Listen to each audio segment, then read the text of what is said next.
What's going on, guys? Yash Talalakar back again here with another episode on the Winning Browns podcast. Today, once again, we got another special guest, Mr. Joshua Kortright, a former high school wide receiver in the Louisiana area, a huge Pittsburgh Steelers fan, and a good friend of mine at LSU. Mr. Kortright, Josh, how are you doing? And I'm doing good. I'm excited to be on this podcast.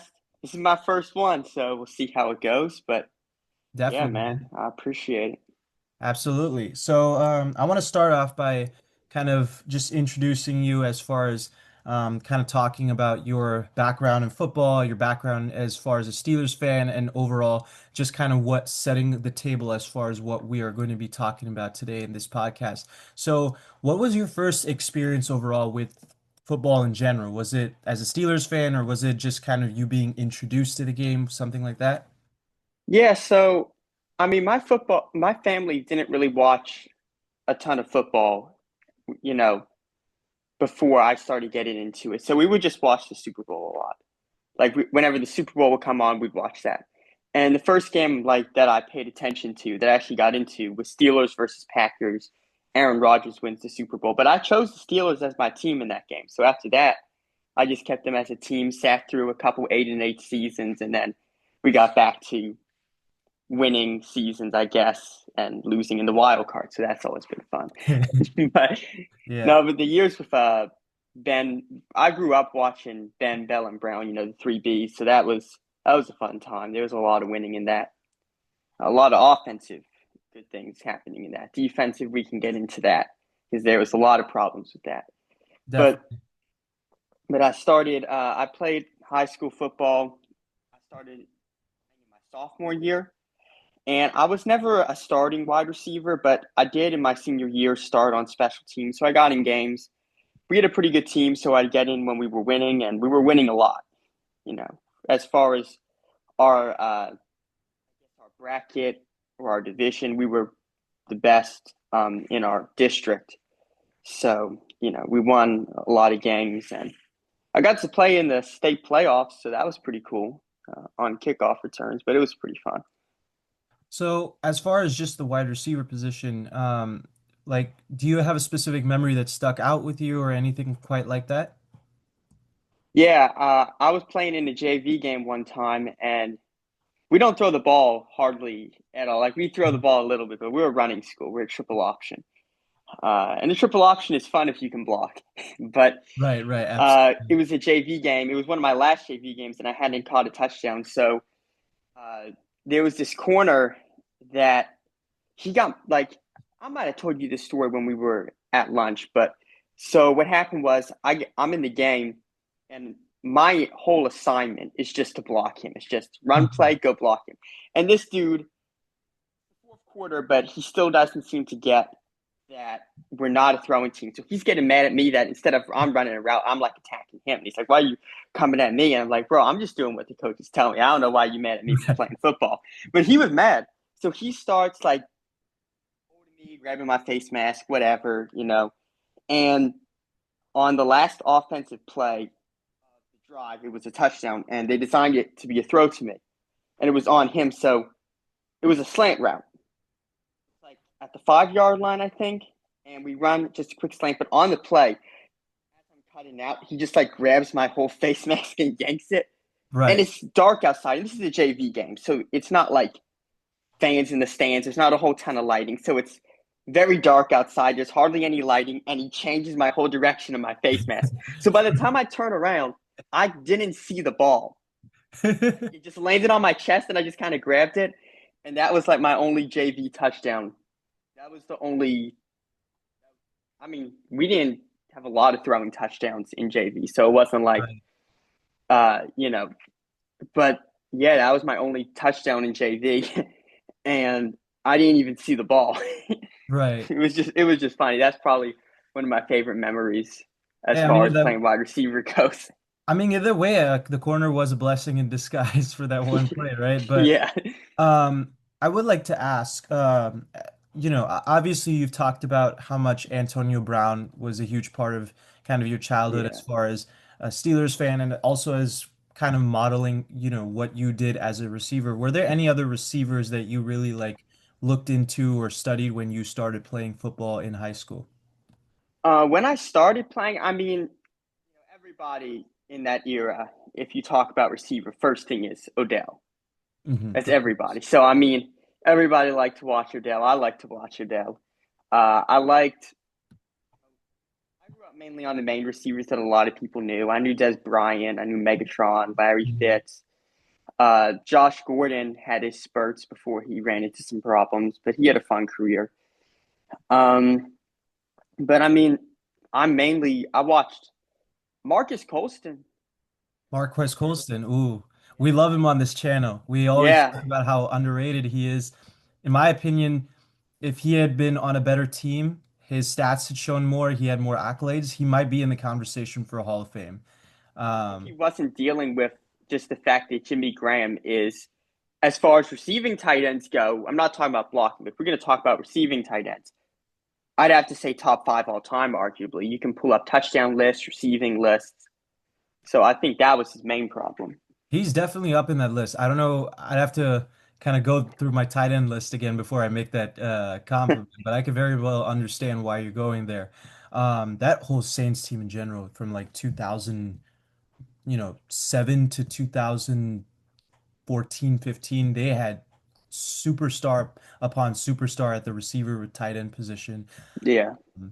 But yeah, I mean, Marcus Colston, I think probably is one of the better receivers that like I've talked to a lot of receivers in high school and they always tell me like, especially given in our age group, we started watching football around like the 2011, 2010 season, I know for you.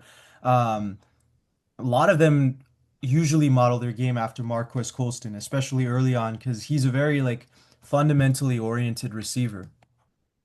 Yeah. I mean, I wouldn't say that I too much model my game after him just because I saw him I watched that Super Bowl, but I really, really got into football. Like I saw that Super Bowl, that's when I picked the Steelers as my team. The first year that I like fully watched, fully kept up with was the 2013 season. And he played amazing in that season. But I wasn't like too much keeping up with the NFL till more towards the end of his careers. So mainly I mean, the Steelers always had a good receiving core. So when like I would go back and watch my team's highlights, I would see AB. Later on, it was Juju, but before Juju, Martavis Bryant, talent wise, was better than Juju Smith Schuster. So, He had I got some to see a ton hands. of Martavis. Yeah, and he had some crazy catches. I remember the questionable one in the Bengals game, but Yeah, it was still a crazy effort, whichever way you want to look at it. 100%. Marcus Whedon was underrated for a time. I liked Darius Hayward best.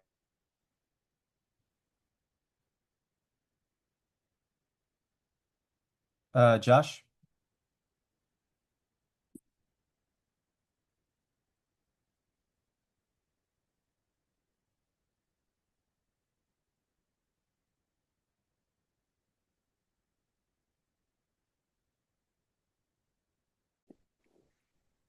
We're back after a really weird technological malfunction on my end, but go ahead, Josh.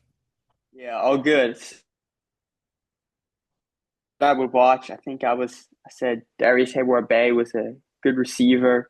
Uh, Later on, I mean, George Pickens came in, and as far as contested catching goes, you know, one of the funnest players to watch as far as that. But when you really think about, I guess, more route running, catching ability, it's kind of crazy to say this because he was known as such a outlandish guy.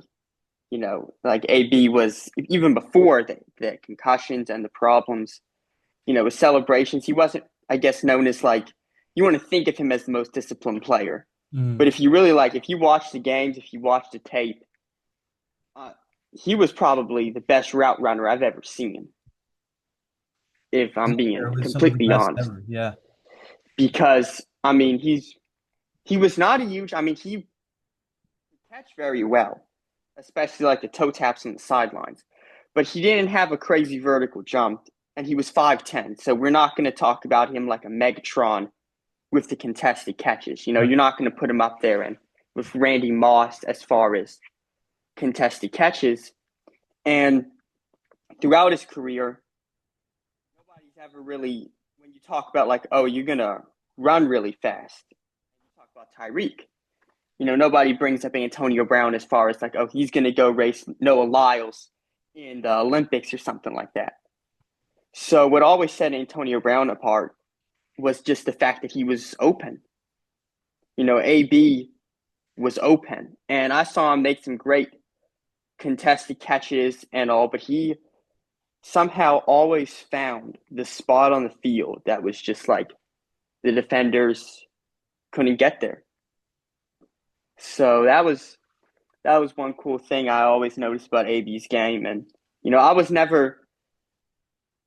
I never really caught too many passes in games because I wasn't a starter, and also we just weren't really a throwing team. Right. But when I did run routes, you know, it's something you think about. You know, you got to really understand where the defenders are, so that it sounds simple, but you know that's the whole idea. Yeah, you have the route, but you also have the reality of how the corner is playing, especially in practice when Right. these are guys that you know. You talk to these people every day, you play against them every day. So you kind of know if you're running just a basic 5 yard curl or 10 yard curl, you're going to know how they're going to play it. So maybe you might make it 6 yard curl or 9 yard curl. You know, you have to adjust. Right. And I would assume also the other thing would be for a receiver, especially is, when the quarterback calls the play, whether you're going to get the ball or not, especially since you're in a, more run heavy offense, when you're going to get the ball and, otherwise you're still having to play a huge blocking role or even still run a route when you're not getting that ball. But what is the kind of like, I don't know how to say this question. How do you kind of conserve energy or even like still get to a specific situation where you feel you're committing to the team when you're not getting the ball over and over again, even if you're just pretty much running a route that no one really notices? Well, I feel like that hasn't really been too hard because you're a running team. So obviously you walk in there knowing probably not going to get before the coach calls the play. You're Hmm. already thinking it's probably not going to be a passing play. So you've already prepared yourself for the idea. Okay, you know the receivers are not always the star here, and we did run a few passing plays a Right. game, but so in that sense, you're already preparing to block. Now, when it was a passing play, you know we had different designs. There would be some times where if you run a screen, you know you're getting the ball. There's no question about it. 100%. Um, but if it's a different route, like we had a route where people were running, you had like the two slots running out route, and you had a guy go all the way up the field. Now, you were not going to throw the vertical. Usually, it would be the receiver running the vertical, but it's that in that play, you're basically running a block. You're not really blocking the guy, but you need to run it at full speed because otherwise you don't take the guy out to play for when the guys need to run the out route right to where the corner is. Hmm. So um, typically, yeah, you can kind of tell based on the play what the probability of you getting the ball is, and you know even when I didn't, and when a lot of people didn't, the other routes, if you're going to get the other routes open, then each route needs to be run at full speed. Otherwise, the defenders can tell. You know, Right, right. Was there a specific route that you had to run so many times? Like the most? a lot of the curl routes we Or routes? used a ton. Uh, the route that I liked because I knew I would probably get the ball on it, just because of how most teams play defense, including ours, was we had this route where you run a slant, but instead of keep going upfield, you just curl it kind of. So you'd take the 3 steps upfield slant, and then after about 5 steps or so, you just Right. stop in the middle. You try to find an open face and stop. And if that space isn't open, then you start crawling back sideways more towards the sideline. So kind of like an in and out, but or you can stay planted if there's no defender there. Now, to get that open or to be the open route, we had a slot running like a 10-yard out, but one's about 5 yards up the field and the other guy's running 10 yards up the field. So typically the defenders would play towards the guy more upfield. So that would leave that route open. It kind of gives So it space in the middle, basically, yeah. kind of like on a mesh So concept. exactly. So I just kind of be about 5 yards off the line of scrimmage open. So in practice that pass was thrown a lot. Hmm. So I always liked that play because it was pretty easy to get open on that one. I remember for our high school football team, we had a similar play. Our high school football team was also pretty run heavy. Usually it was um, it centered around our running back Jake Goldsworthy, who basically used a lot of the outside running backs, a lot of the what's it called outside run type plays. So as a result, a lot of the attention was usually on the safeties being basically right behind the cornerbacks in lineup, which gave a lot of space for the tight end to kind of, on passing plays, be able to move the chains in the middle of the field on third downs, etc. So, with that type of offense, especially late in games, if we were, down in a game and they had stifled our run game, it was easier at that point to just let the tight end dictate the motion of the field and get himself on an out route, and then just get one of our outside receivers, a guy like Nate Jeter, thrived off of this. Nate Jeter being our best receiver, he would just basically hit the slant, get the ball, and then run in for what's it called, for a touchdown. Um, Especially kind of reminded me a little bit of what you were talking about as far as Odell Beckham Jr. We talk a lot about the catches that he made, but as far as a, route runner, and as far as just what he could do after the catch, being able to take a slant to 70 yards, especially his first two, 3 seasons, um, I think that really kind of separates him in the pack as far as what he was able to do in the NFL. Oh yeah, definitely. And he's always going to have an underrated career, unfortunately, because of injuries. I mean, I've heard plenty of people talk about like he had a very short prime, and He I did. guess that's true to an extent. But he had an excellent career with the Giants. The only problem with the Giants is that their best quarterback in history is Eli Manning. Now, I like Eli Manning, but I can be completely honest. He is famous for beating Tom Brady in 2 Super Bowls. Now, let's take a look for a second. Neither one of those games was high scoring. The most famous play out of those games was a helmet catch, which was a very almost miraculous catch by the receiver. And then after those, I found this interesting statistic that you might know. He didn't win a single playoff game except for the 2 years that he won the Super Bowl. Yes, that is very true. And he had an interception problem. He had a lot of problems moving the football. So Odell Beckham played with Eli Manning. So you can take that as a benefit or as okay, that was kind of working against him at some moments. I think it worked against him in a lot of moments. For But then, reference, I do want to, before you say anything, I want to just give kind of a reference point to every person watching this as far as kind of what Eli Manning looked like in the Super Bowls that we're talking about, just kind of piggybacking off definitely, what you said, Josh. So in the Super Bowl against the Patriots the first time, where they were the 10-6 team against the 16-0 team underdogs, Eli Manning was 19 of 34 for 255 passing yards, 2 touchdowns, 1 interception. He got sacked 3 times, and he had 5 turnover-worthy plays in just the second half. So, we all remember the play, the David Tyree catch, but what most people don't remember is 2 plays right before that. Eli Manning pretty much directly threw an interception in the way of Asante Samuel's, vicinity, and Asante Samuel dropped it. So there's that. And then Eli Manning did play well in the second game. He had 296 yards, but he only had 1 touchdown. Once again, he had 4 sacks. He had a 75% completion percentage. But he also had, in that game, if I remember correctly, he had a 55 QBR, which, is is somewhat pedestrian for a Super Bowl quarterback and a Super Bowl MVP. Yeah, So kind of just goes to show that, like, even at his best, even especially in 2011, Eli Manning's Super Bowl didn't necessarily stand apart as far as one of the legendary Super Bowl performances that we see. exactly. And I mean, I'm not going to take too much credit away from him because I mean, he played two excellent defenses, and he led game-winning drives. He persevered through it, but I mean, that was more in his prime, and Odell Beckham played with him towards the end of his career. And then after Eli Manning, I mean, the Giants situation has only gotten infinitely worse. So, yeah, so I mean, and then he had some great seasons there, and then he leaves, and eventually he goes on the Browns.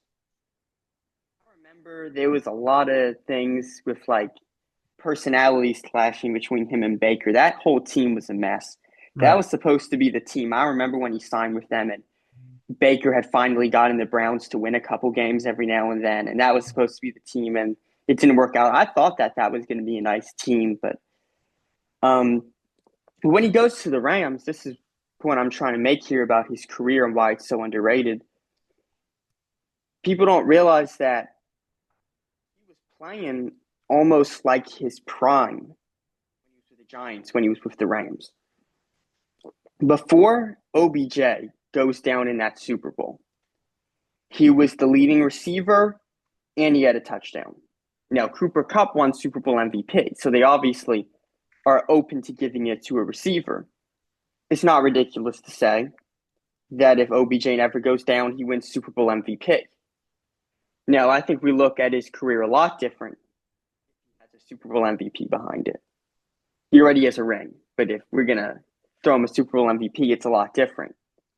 So he tore his ACL, and after that, it wasn't just, oh, he doesn't get the MVP. His career was that basically killed his career, tearing an ACL. He never played the same after that. So I think he has one of the most underrated careers that you're going to see because people want to think about it as underrated all the time because it's, well, everybody knows his name. But then when you talk about, well, is he going to the Hall of Fame?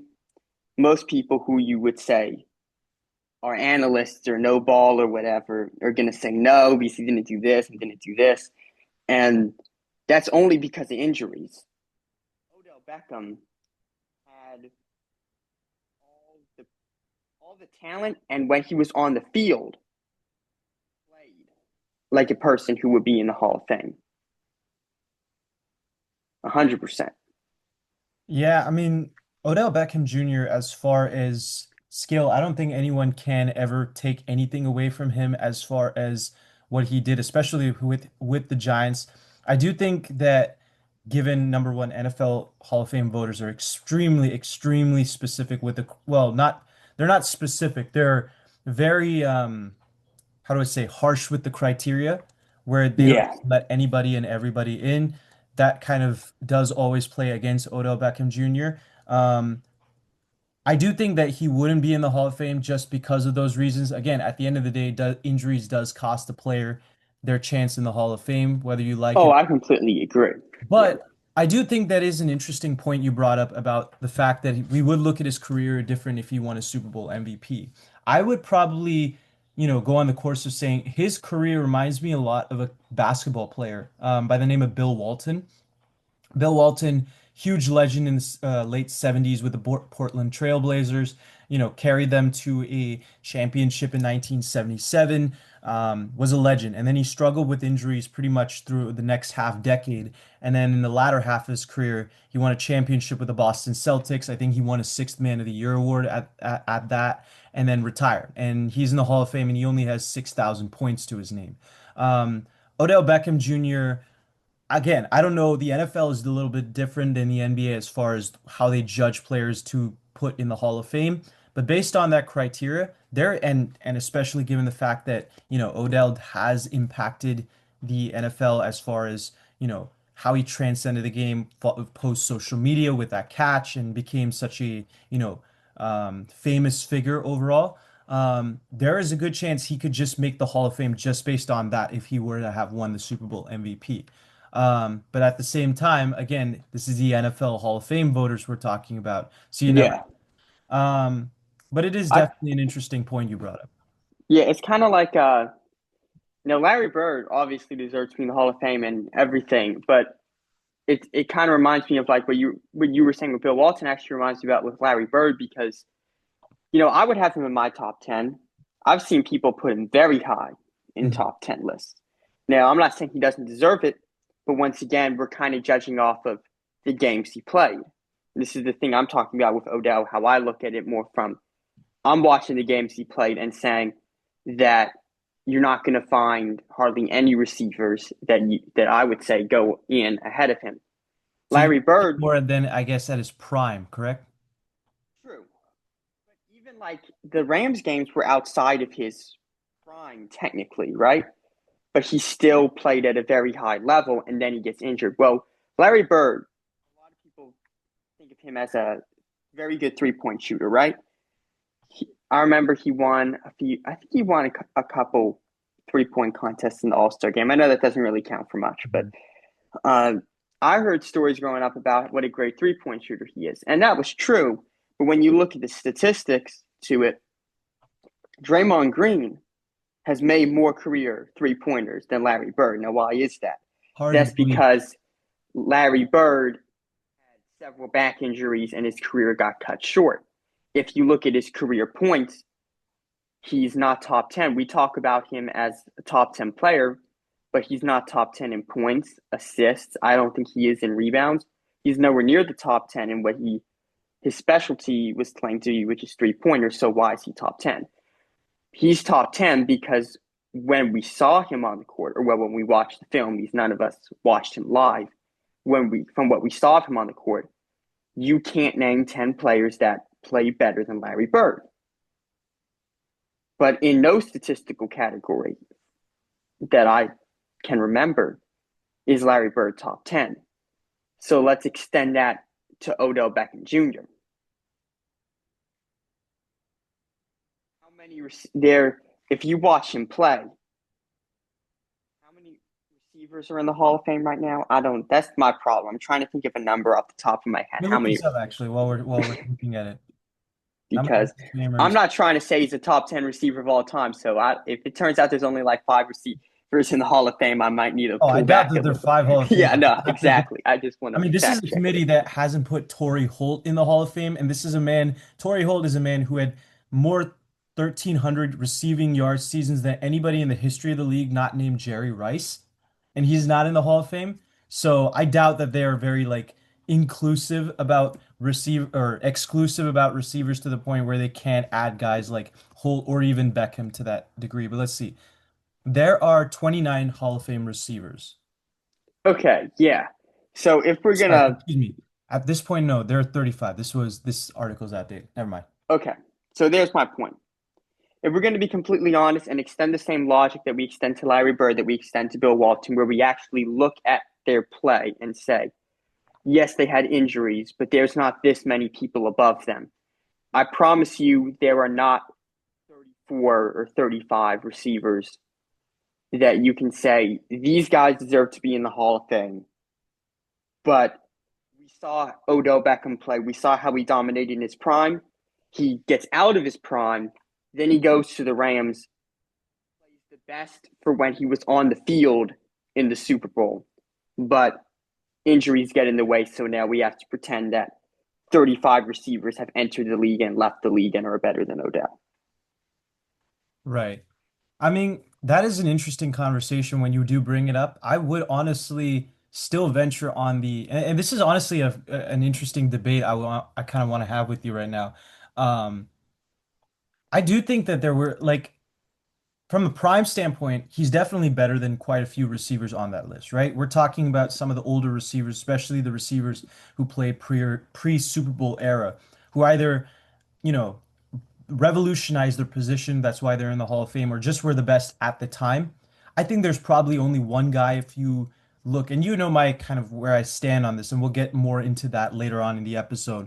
But just kind of as far as the evolution of the position, I think that there's one guy who, if he played today, given the coaching, given the new schemes. I think he would have adapted well to where he would be still one of the best receivers in the league. Other than that, I mean, let's look through the list of Hall of Fame receivers. Um, yeah, I mean, so we got, let's see. I would still probably take a few of these guys. I would probably say, let's see. Oh, We got the definitely. list. I'm gonna hold up. I'm gonna share screen so we can. I'm not even saying that I would put him in a top 15, but we're talking about 35. That's true, very much. And let's hold up. So yeah, so this is the list of Hall of Fame receivers, and this is not updated. Um, there are a few receivers who became Hall of Famers in the recent future or in the last few years. But of this list, I would say that yeah, the Lance Alworth has a chance. Raymond Berry, no. Fred Bilenikoff, no. Tim Brown, probably not. He's on the same tier as Odell Beckham. I think Odell Beckham's a better contested catch player, but Tim Brown was more consistent. Isaac Bruce, that one I think is pretty much. I think that depends on what you prioritize more as a receiver. Um, I think if you like speed, I think if you like deep ball passing, I think if you like yards after catch, well, not yards after catch, but the first two, I think Isaac Bruce has you beat. If you're talking about yards after catch or just contested catch ability, Odell Beckham Jr. I'm looking at the rest of the list though. I'd probably say Marvin Harrison's for sure, Calvin Johnson for sure, Steve Largent for sure, Randy Moss, Terrell Owens, Jerry Rice. Honestly, you might be right. Yeah, I mean, I can think probably of just seven, maybe, and then you probably add in like Antonio Brown, Julio Jones. I would probably say there are maybe eight, nine receivers that would probably be ahead of Odell Beckham. So yeah, you might be right, very much. Yeah. So, yeah, that's just kind of one of my points about Odell being underrated. But yeah, so, There is, well, honestly, there is one other topic I did want to mention before we kind of move on here, but um obviously being a Steelers fan, you must have seen the news that happened earlier this week. And I also want to do get your opinion. Obviously, the Aaron Rodgers situation officially went down last month. Um, and that, you know, obviously it was months in the making. Everyone knew it was going to happen down the line, but when it happened, I did want to get your reaction at that point. But now we also have a second move that happened, very interesting move this earlier this week, where Jalen Ramsey was traded from the Miami Dolphins to the Pittsburgh Steelers, but in return, they also gave Minka Fitzpatrick to the Dolphins. And what I find funny about this deal is, again, I'm pretty sure Arthur Smith was biting at the joint to go and get Jonnu Smith. The oh moment he man, saw yep. that, I mean, he was probably like, you know, just like kissing the screen, seeing Jonnu Smith, you know, be my Valentine, Oh everything man. possible. Yeah, no, that's probably true. I was kind of thinking about that too. Arthur Smith and his tight ends. I know Arthur Smith was, I think I heard reports that he was pushing originally for Kyle Pitts. So look, I'm happy it's not Kyle Pitts, and that's not hate to Kyle Pitts. I watched him in college, great player. But Arthur Smith and Kyle Pitts did not work, and I watched the Atlanta Falcons, right? I live in Louisiana, so I know Atlanta Falcons and I know Kyle Pitts was not a very big factor uh, as far as the Falcons went under Arthur Smith. Um, yeah, so let's back it up to the Aaron Rodgers deal, right? I'm happy about it. I thought the Steelers should have drafted Shador Sanders. They could have picked him up in the third round. I don't believe they had a fourth round pick, from what I remember. No, they didn't. But they had two third round picks. Yeah, they had two third round picks. Um, if they wanted to, they could have traded up in the fifth round. Obviously, Omar Khan has no problem making trades. So easily could have traded up if they really wanted him. Will Howard, college quarterback. Now, we have to be honest and look at Ohio State's team. There was no team in the NCAA that matched up with their offense. So, how much I think he got a lot of help as far as offense goes. And I don't think the Steelers have the kind of team that's going to put him in that same position, not nearly as far as the NFL level goes. I mean, they finally got two good receivers, and they want to deal George Pickens off for a third round pick. Now, that was a very bad move. I like the Aaron Rodgers pickup. I'm not even against the trade that they made earlier this week, and I'll get into that in a minute. But as far as uh, pairing up DK with George Pickens would have put the Steelers at a significant offensive power. Caleb Johnson is a running back with great potential. They have Jalen Warren, so that's a 1-2. George Pickens and DK would have been a great duo, but they need a third round pick for next year, and that doesn't really add up. I think it was more a personality thing. Now I heard him say last that I heard was that he wanted to leave. No, I don't entirely believe that because that's not what he was saying before, and all the insider reports were saying that Mike Tomlin wanted him out. So I don't know who wanted who out. Either way, it's not a good move for either side because Dallas, come on now. It is interesting. And I'm not trying to hate on Dallas here, but Yeah. Hey, Dallas I mean, Cowboys. we welcome Dallas hate over here on this channel. I'm a 49ers fan, and my Oh, podcast partner there hates we the Dallas go. Cowboys too. So, I uh, don't like their fans, but I do like Dak Prescott. mhm. The problem that I have with Dallas, as far as Pickens moving there, is if his problem with Pittsburgh is that the Steelers aren't winning playoff games, and he forces his way out to Dallas. There's I don't even need to elaborate on this. Hey, I mean, based on what we're seeing in Micah Parsons' podcast, I think the Dallas delusion is real, man. Every player who goes there thinks that they can win a Super Bowl right off the bat. I don't know what it is, man, but they still think really, really hard that they can win a Super Bowl. Oh, and there was one other reason I want to point out that made this move bad for Pickens, and I just remembered this. That since you brought up Micah Parsons, an extraordinarily expensive player. Hmm. Since we're going to mention Dak Prescott, an extraordinarily expensive player, let's talk about CeeDee Lamb, an extraordinarily expensive player. So his one of his problems with the Steelers was okay, they just traded for DK and are going to give him $30 million for 5 years. They need to pay TJ Watt. At the time, we thought they were going to need to pay Minkah Fitzpatrick. Well, now they don't. But still, a lot of players to pay, and George Pickens needs an extension next year. So he goes to Dallas. According to him, he forces his way out. If Hmm. he forced his way out to Dallas, he just forced his way out to a team with a quarterback whose cap hit just keeps going up and up and up. CeeDee Lamb, who's one of the highest paid receivers in the league, and they have one of the highest paid defensive players in the league. So I don't know where he thinks the money's going to come in. And if he thinks he's winning a Super Bowl in Dallas, he's not. I promise you, I could name 10 teams right now who are more likely to win the Super Bowl than Dallas. That's not saying those teams are better.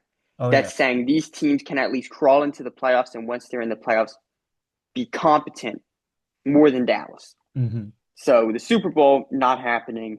The money's not happening the way he thinks it is. So that would mean he's thinking logically. This doesn't make sense for him. I think he's just saying stuff now to sound optimistic about Dallas because that's where he's playing now. From the Steelers' standpoint, I don't know if they're trying to change like a culture thing because we've had a bad history with wide receivers acting out at times. Right. Um, but that doesn't outweigh the huge gap in talent where we use a second round pick to draft George Pickens. He outperforms what we thought he would do. His statistics don't show it, but he played with Kenny Pickett, Mason Rudolph, and Mitchell Trubisky. Mitchell Trubisky, however you say his name, was one of the worst quarterbacks I have ever seen playing in Pittsburgh. He played well in Chicago. He went to Pittsburgh, and he opened off the season 1-4. Right. That one game was because Minkah Fitzpatrick catches a pick six. Minkah Fitzpatrick blocks an extra point. Deontay Johnson makes a crazy catch in overtime. Then they lose the next four. He gets benched. Kenny Pickett comes in and beats the Buccaneers. They were 2-4. And I forget how the record went exactly from there, but let's just say Mitchell Trubisky didn't play for the rest of the year. Next season comes. You can say whatever you want about Kenny Pickett. He was not a good quarterback. But in games, that he started the game and finished the game, as in did not get injured. He was like 7-2 that year. They lost games when he went down. Mitchell Trubisky, when he started, he went 0-3. He lost to the Patriots. They were awful that year. I remember 4th and 2. We have Najee Harris in the backfield, and their idea was to throw a 40-yard deep ball to Deontay Johnson, and it was way overthrown. Hmm. Then Mason Rudolph comes in, and he wins 3 games. And he was the only one who actually wanted to target George Pickens. It was funny. As soon as he comes in, then George Pickens has 200 yards on the Bengals. The whole Mason Rudolph saves Christmas. So you can't Rudolph really the judge Red-Nosed George. Reindeer memes. Yeah, you can't judge George Pickens purely off the statistics. He's a guy you really have to see the game film on. And I feel like he way outperformed what I thought he was going to do as a second round pick. And second round picks are good, but he outperformed it. 100%. So we trade him for a third round pick. We're supposed to be in win now mode because we're tired of the standard being 9-8. Well, we just traded. We finally get 2 good wide receivers, and we're going to trade the second guy for a third round pick. Hmm. It's not like it's going to be a high third round pick because Dallas might not be a Super Bowl contender, but they're not the Browns. So it's not like, oh, well, it's basically a second round pick because it's going to be the first. No, it's not. It's probably going to be, unless they got it from somewhere else, it's probably going to be anywhere from 17 to 21 in the third round. Correct. So now getting back to Aaron Rodgers. It's not as good a receiving core as was initially presented when we first started offering him. Now, he didn't sign until after George Pickens left. But initially, when it sounded like Aaron Rodgers was coming to the Steelers, we thought we were going to have a really cool trio. Well, and I thought we were going to have a really good quarterback in Shedeur Sanders. Now, it feels like every single time it looks like we can move up, a lot of downgrades occur. So we get Will Howard as our backup. And I think he has potential as far as Aaron Rodgers mentoring him. Aaron Rodgers did a great job with Jordan Love. Jordan Love's very inconsistent. I don't always like the way he plays, but he's better than I thought he was going to be. And I kind of thought his career was going to go the way of Trey Lance because he's not getting a starting job. It's too many years on the bench. So I kind of figured that by the time A-Rod was out, the Packers would move on to somebody else. But they stuck with him, and he's done well. So if Aaron Rodgers is going to mentor Will Howard, I think Will Howard's going to have a good career. Do you remember A-Rod's last game with the Jets? A little bit, yeah. Yeah, he played well that game. You did. So I know a lot of people have that, I guess, what is it, like the Kobe Bryant final game syndrome, where Hmm. you think it's your final game, so you ball out, and that's cool. And obviously, I'm not saying that if Kobe Bryant came back the next year, well, oh, he scored 60, so he's going to be good. No, that was his final game. Yeah. But, I mean, if you look at not just that game, but throughout the season with the Jets, yeah, the Jets lost a lot of games because of the New York Jets. That just speaks to how underrated Mark Sanchez was, and he had a good team around him when he comes into the league and goes to 2 straight conference championships with the Jets. This is a team that hasn't won the Super Bowl since Joe Namath. And Joe Correct. Namath, by all accounts, had a terrible career after he won that Super Bowl. I mean, he's famous because he won with the Jets. I mean, Correct. congratulations to him. That's never been done and never will be done again. But he wasn't a good quarterback after that. So I'm not really going to look at the wins and loss records that Aaron Rodgers had with the Jets. I mean, that's just not fair. You can't really do that with any quarterback. You pick any quarterback in history and try to look at the wins and loss records with the Jets. It's just no point. It's kind of the same thing I had with Baker Mayfield and the Browns. It was so impressive to me that he could even drag that team to a playoff win. So weird. Sorry, give me one sec. Sorry about that. Oh, you're all good. It was so impressive to me that he could even drag that team to a playoff win. That if we're going to talk later about, oh, well, Baker Mayfield's career wins and loss records, yeah, come on. He started with the Browns. So if you look at the statistics, Aaron Rodgers statistically had a good year. And I don't think it's just empty statistics. If you watch the game film, he played pretty well. And they had a lot of older receivers. So even though he's older, even though he's a high injury risk, that's the main concern. My point is, I think Aaron Rodgers is still at a level where he can be more than just a serviceable quarterback in this league. I think he's better than Russell Wilson. I think he's better than Justin Fields. I think we've made an upgrade. The only problem is the Ooh, injury I don't know. risk. I don't know about Russell Wilson because Russell Wilson played pretty well, and I do think Russell Wilson has a more lively arm and all of that. But go ahead. I think Russell Wilson, this is my problem with him. And I did like him with the Steelers. I thought he played well for a time. But it's hard to categorize him because you can pick the first half of his time with the Steelers and say, well, look at that. That was amazing. But he really did just fall apart at the end of the year. So it is hard for me to say, well, it depends on which half you're going to look at because he did not play well at the second half of the year, even in the playoff game. Let's look at the playoff game for a second. So the Steelers go down their typical 21-0. And then they lose like I don't even remember. It was 31-17. I've been trying to block that game from my memory. So they lose 31-17. Yeah, Russell maybe. Wilson Russell Wilson made some great throws in the second half. He made some throws that kept this a real ball game. And in the second half, he was actually the one keeping them alive. The Steelers defense couldn't keep the Ravens off the field. Derrick Henry's running the ball for 10 straight minutes. They never get the ball back. They lose by 2 touchdowns. If they get one stop and the Steelers get back on the field, they can tie the game.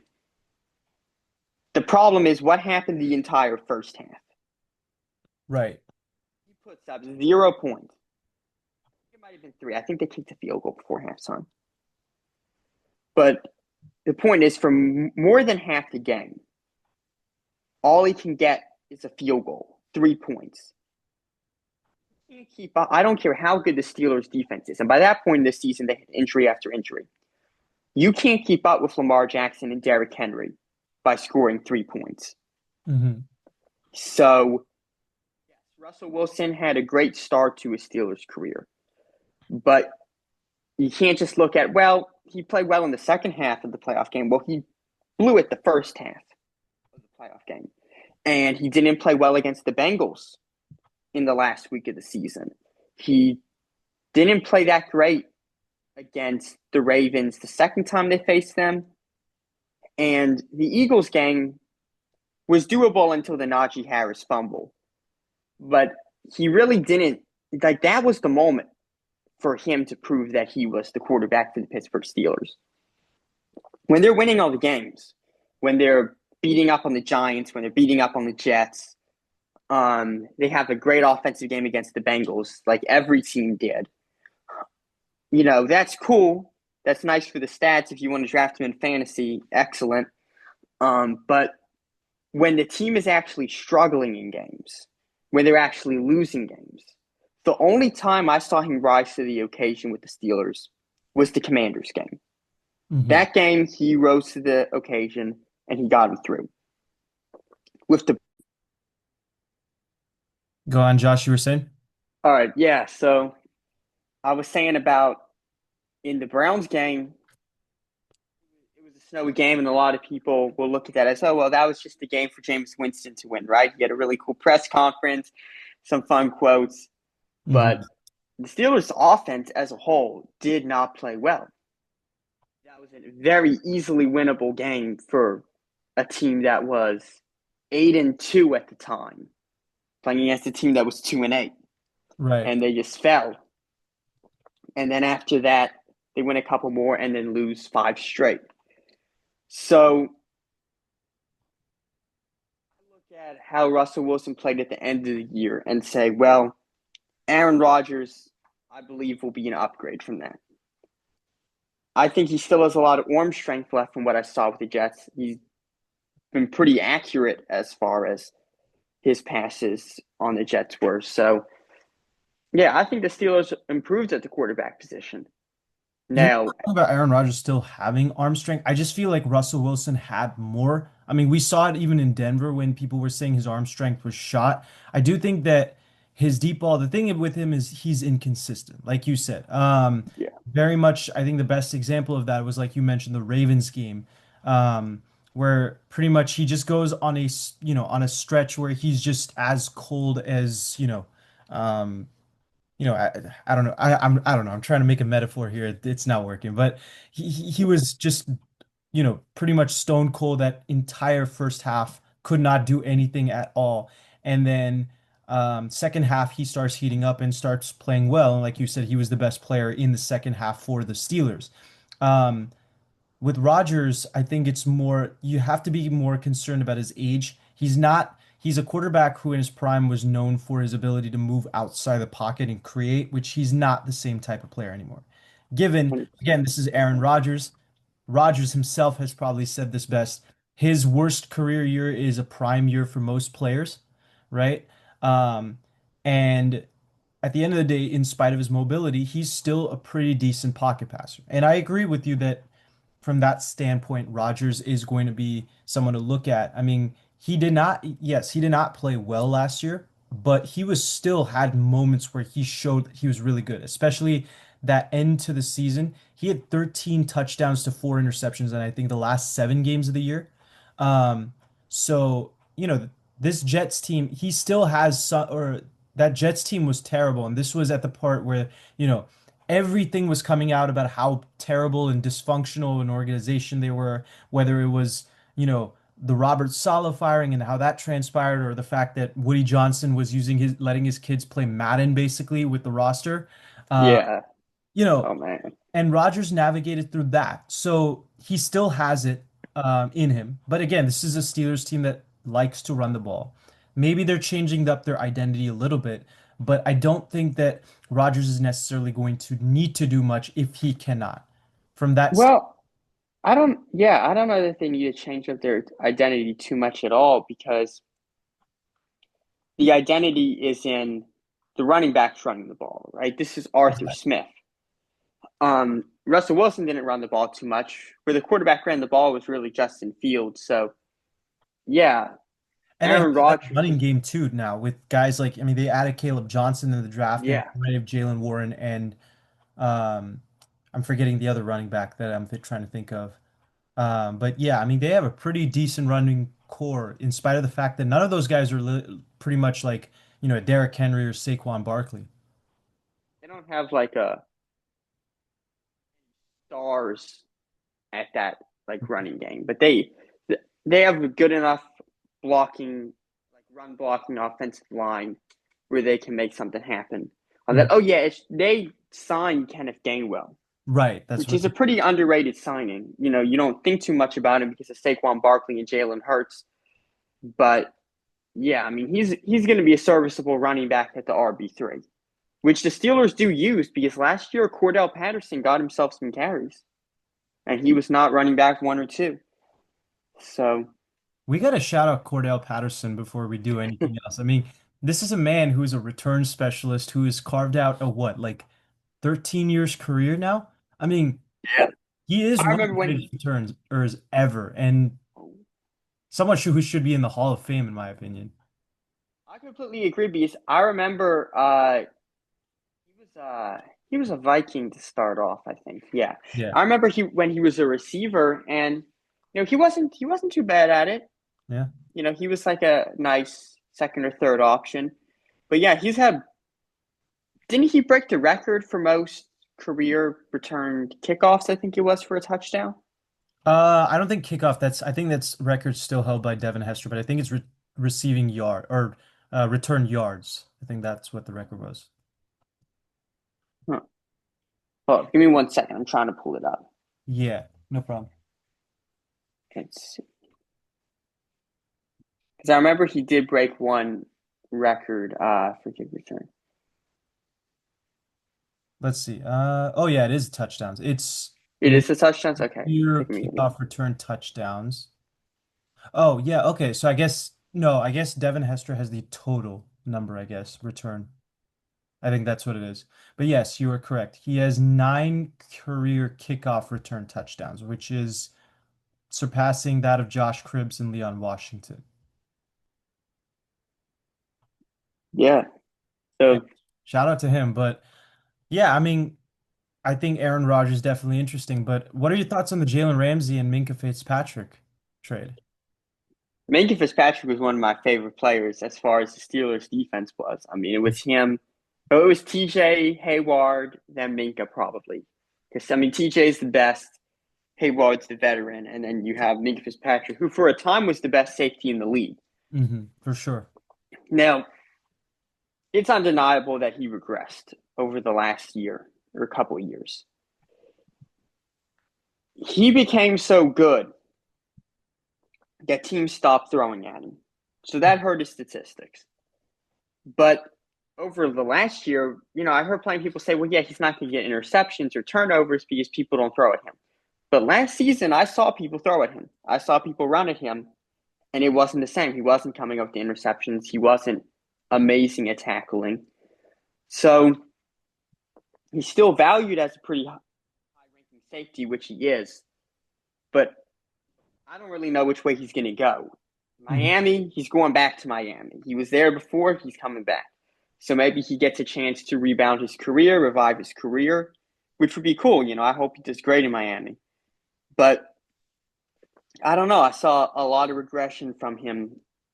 The Steelers team as a whole, especially the defense towards the end of the year, collapsed. And that's because of injuries a lot, but also it looked like the team was worn down. And he was worn down a lot.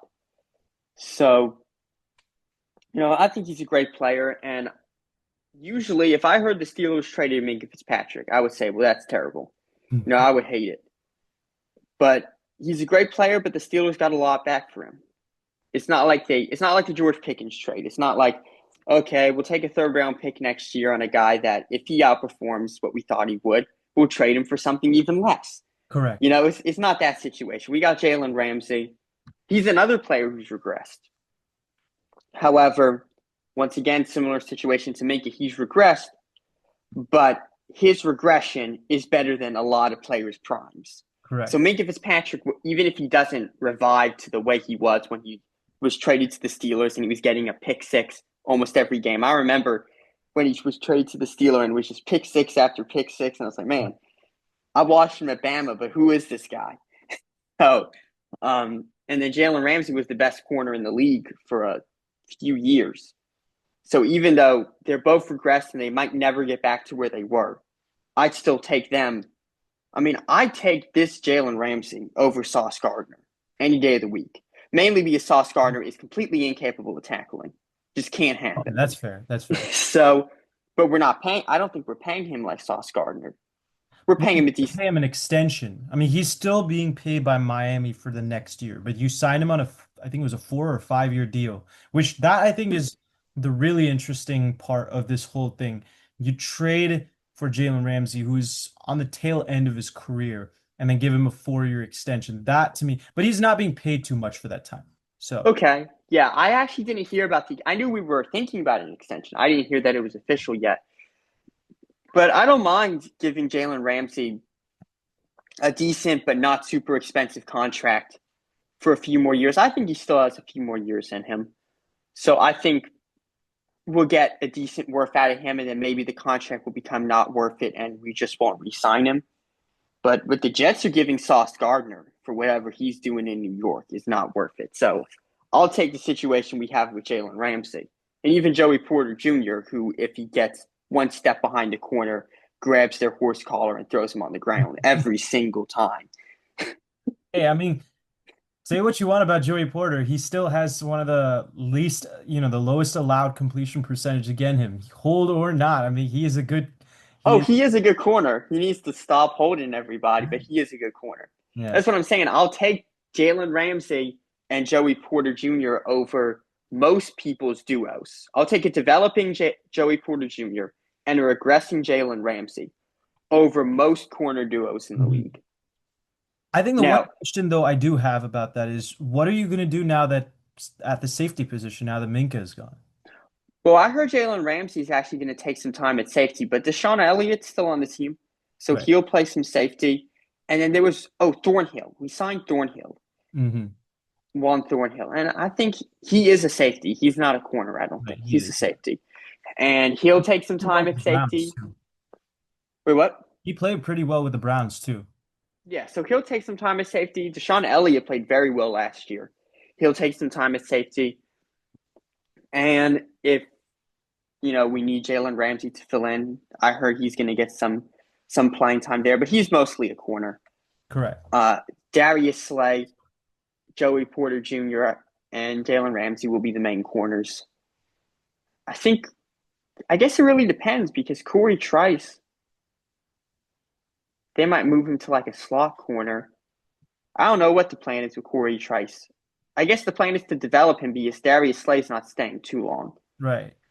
Um, and Corey Trice was a low pick, so if Oh, we I mean, you do trade the have one other cornerback that I really like, and he was your starting nickel last year. A guy who I was really high on when he got drafted. He was my number three cornerback back in 2024, Beanie Bishop Jr. I think this guy, like, look out for him. I think in a Oh, few that's who I years, wanted to bring. That was the guy I said Corey Trice, and I do believe in Corey Trice, but that it was the guy I was looking for a moment. I remember Beanie Bishop had a great year. Beanie Bishop, I think he will be a Pro Bowler in a few years. He's that good. He could be an All-Pro that in a few years. He's like, I really like him. Yeah, he's got a ton of potential. He's another guy that I'm glad that Darius Slay, and that's another good thing about Darius Slay being here and Jalen Ramsey being here. Even if they don't play Hmm. top level performance, which I think Jalen Ramsey will give us higher end of the league performance. I don't know what to expect from Slay. Um, but as far as mentoring goes, they're, they're probably the two best corners in the league to mentor Joey Porter Jr., who definitely still needs some developing, Correct. although he's more ahead of the game than the other two guys we're talking about, Correct. and Corey Trice and Beanie Bishop. So, yeah, definitely all three of those guys have pretty good mentors in Darius Slay and Jalen Ramsey. Now, the other end of the trade that I thought about, if we're looking on a strictly value level,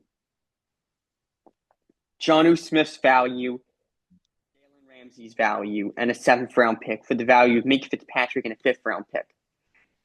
I like that deal. Hmm. My problem is actually with Jonnu Smith. Of So course. I'll break it down like this. And I think Jonnu Smith is one of the best tight ends in the league, Hmm. but he doesn't fit on the roster. Now, he is the best tight end on our roster. Really? So, Over Pat Fryermuth. but somebody doesn't fit on the roster. Most you will have two tight ends on the field in football. You will never have three. I can't think of one single play except maybe like if you're doing like a Jalen Hurts sneak, which Aaron Rodgers is not doing. Hmm. Um, so you will never in the Steelers offense have three tight ends in the league. I don't care how much Arthur Smith loves them. It won't happen. So Darnell Washington was a second round pick, I think, right? Correct. Yes, second round pick. I remember he was not first, but he should have gone in the first round. Very So much. the Steelers drafted a guy that we know we got lucky. We know this is a guy who should have gone in the first round, but fortunately for us, he played at Georgia and he didn't start over Brock Bowers. So he didn't have the statistics to prove that he was in the first round, but he's 6'7". He's one of the heavier tight ends in the league, and he's one of the more athletic tight ends in the league. He has the build of a dominant basketball player, Hmm. but he can play football. Correct. He's great in the run game. He's a great run game blocker. And in college, he was a very good receiving tight end. We've seen spurts of him as receiving tight end. So we're looking at Pat Fryermuth, Darnell Washington, and now Jonnu Smith. We signed Pat Fryermuth to an extension at a contract that for a tight end is more on the upper end. So the likelihood of us trading, understanding that we're giving that team that contract, either we take some of the cap back or we accept that we're not going to get the value of Fryermuth when we trade Fryermuth because of salary cap. So I don't think we should trade Fryermuth. Darnell Washington. Even though we know what he can be, the Steelers have not used him to that point in the NFL. So he doesn't have that level of film.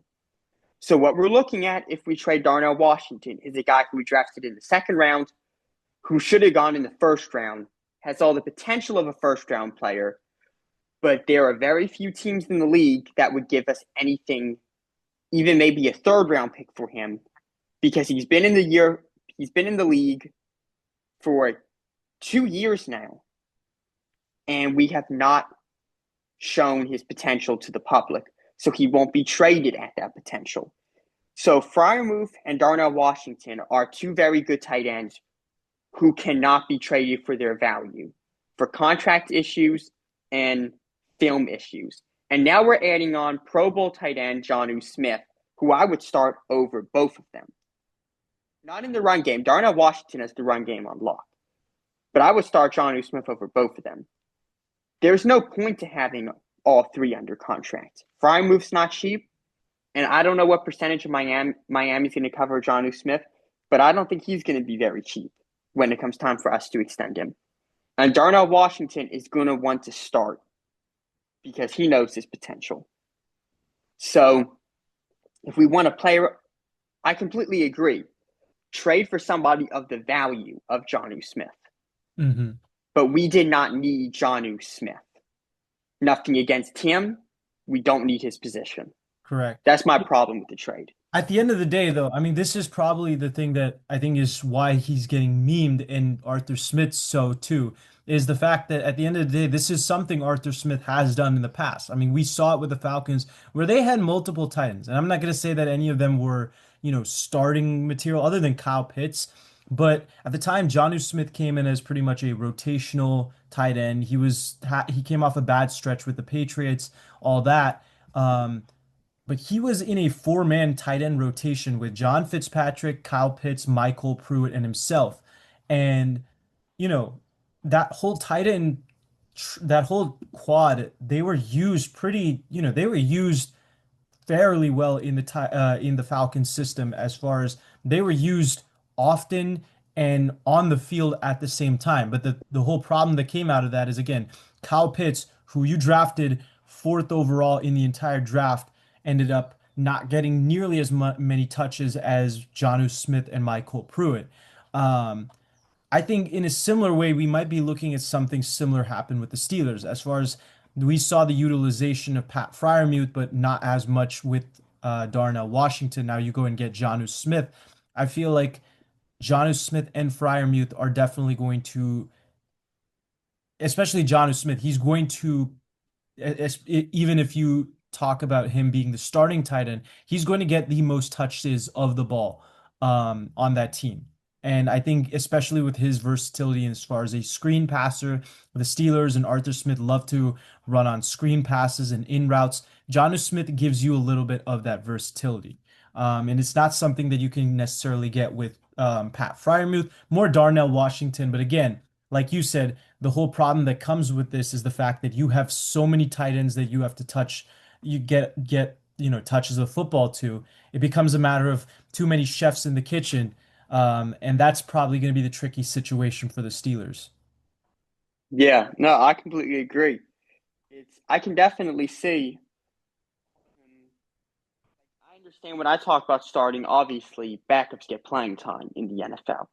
So Hmm. everybody's going to get a certain level of playing time. But yeah, it's a problem figuring out how many touches each player is going to get. Inevitably, Darnell Washington will get the least. Not necessarily touches the field, but touches of the ball because he has the size. He has the playing ability of a tight end, but he's the size of a lineman. So if we can figure out if it's between those three who's going to have the least touches, we're going to give it to the guy who can block for the running back. We can use his energy there. Jonnu Smith and Freiermuth, yeah, that's to me. We just, I don't think that we needed Jonnu Smith. I understand that we can make it work. I understand that you can split the touches, that our receiving core is not super strong. You can almost play Jonnu Smith a little bit like a receiver. I remember some plays last year they had Freiermuth line up as a receiver. That looked kind of funny, but it happened. Um, so I'm not saying you can't make that work. What I'm saying is that if you're searching for that value in the trade, it did not have to be one of the positions that we need the least. I do not consider the Steelers a stacked roster, but I can tell you which position that we don't need. Now, there's very few positions that I will point to the Steelers roster and say, hey, look, we don't need that, because I think we've regressed as a team a little bit. But I can point to the tight end before this trade, and I would have said, we don't need, we can use depth. We don't need a new starting caliber, much less a Pro Bowl tight end. So I think we're good at the tight end position. We're doing pretty good at the linebacker and edge position, but those always get hurt. So I'll always go for more depth there. But we have an inconsistent offensive line, a good run blocking offensive line, but I saw some bad moments from them. So if they wanted to trade for a high caliber offensive lineman instead of a tight end, I could have gone for that. I like Jalen Warren and I like Caleb Johnson, but if we wanted a more high caliber running back for our running game, I could have gone for that. But yeah, I think we could have made a trade that made more sense, is my point. I'm not mad at the trade. I think we can make the trade work, but I think we had the opportunity to do something that made more sense for our team. It's kind of like when you're on Madden and you just trade for the hot. Well, if you just trade for the higher overalls, like whether you're playing Madden or 2K, it's just like, well, I want the higher overall player. Okay, but that doesn't necessarily fit your team. Correct. So that's my main point with the trade. I do want to kind of transition here a little. We talked about the receivers, and because you're a receiver, I do want to have a little bit of a fun ranking here with you. So we're going to share screen here we move into um, talking about the top 10 wide receivers in the NFL. I Oh, do want today? to, sorry, Top 10 today or top 10? top 10 right now. If you Okay. want, we can get into the top 10 receivers all time after this. And I do want to we are going to get into the quarterback thing later on because I know you had a specific take that I wanted to debate you on this. But for the time being, let's start off with the wide receiver position. Um, as I'm going to try to share screen here. Um, Here we go. So we got the wide receiver position. I guess, Josh, if you want to go first, or since you're the guest here on the podcast, you can start and you could start off at 10 or 1, whichever one you want. Well, I usually go 10. I know people like to rank 10 to 1 because it's more, I guess, suspenseful. But I'm going to go 1 to 10 because that's just the way I think. Hmm. The best wide receiver in the league is Justin Jefferson. Agreed. I don't know. I know maybe some people would have different opinions. I don't know too many people that would have a different opinion. He's the most dominant wide receiver in the NFL. So I would put Justin Jefferson at number 1. Yeah, I mean, people know this on the podcast. I'm a huge analytics nerd. I know not everyone is, that's fine. But even analytically aside, Justin Jefferson wasn't the best as far as that this past season. But I don't know how you can argue with a guy who's basically the most complete receiver in the league, number one, right? Route running, separation, catches under contests, and then great as far as yards per reception, deep ball, can play all three levels of the field and then get yards after the catch. He's superb on all levels. And then you look at the numbers. I mean, you're talking about 1,400, 1,600, 1,800. He had 1,000 yards in 9 games last season, and then he had another first team All Pro selection this past year.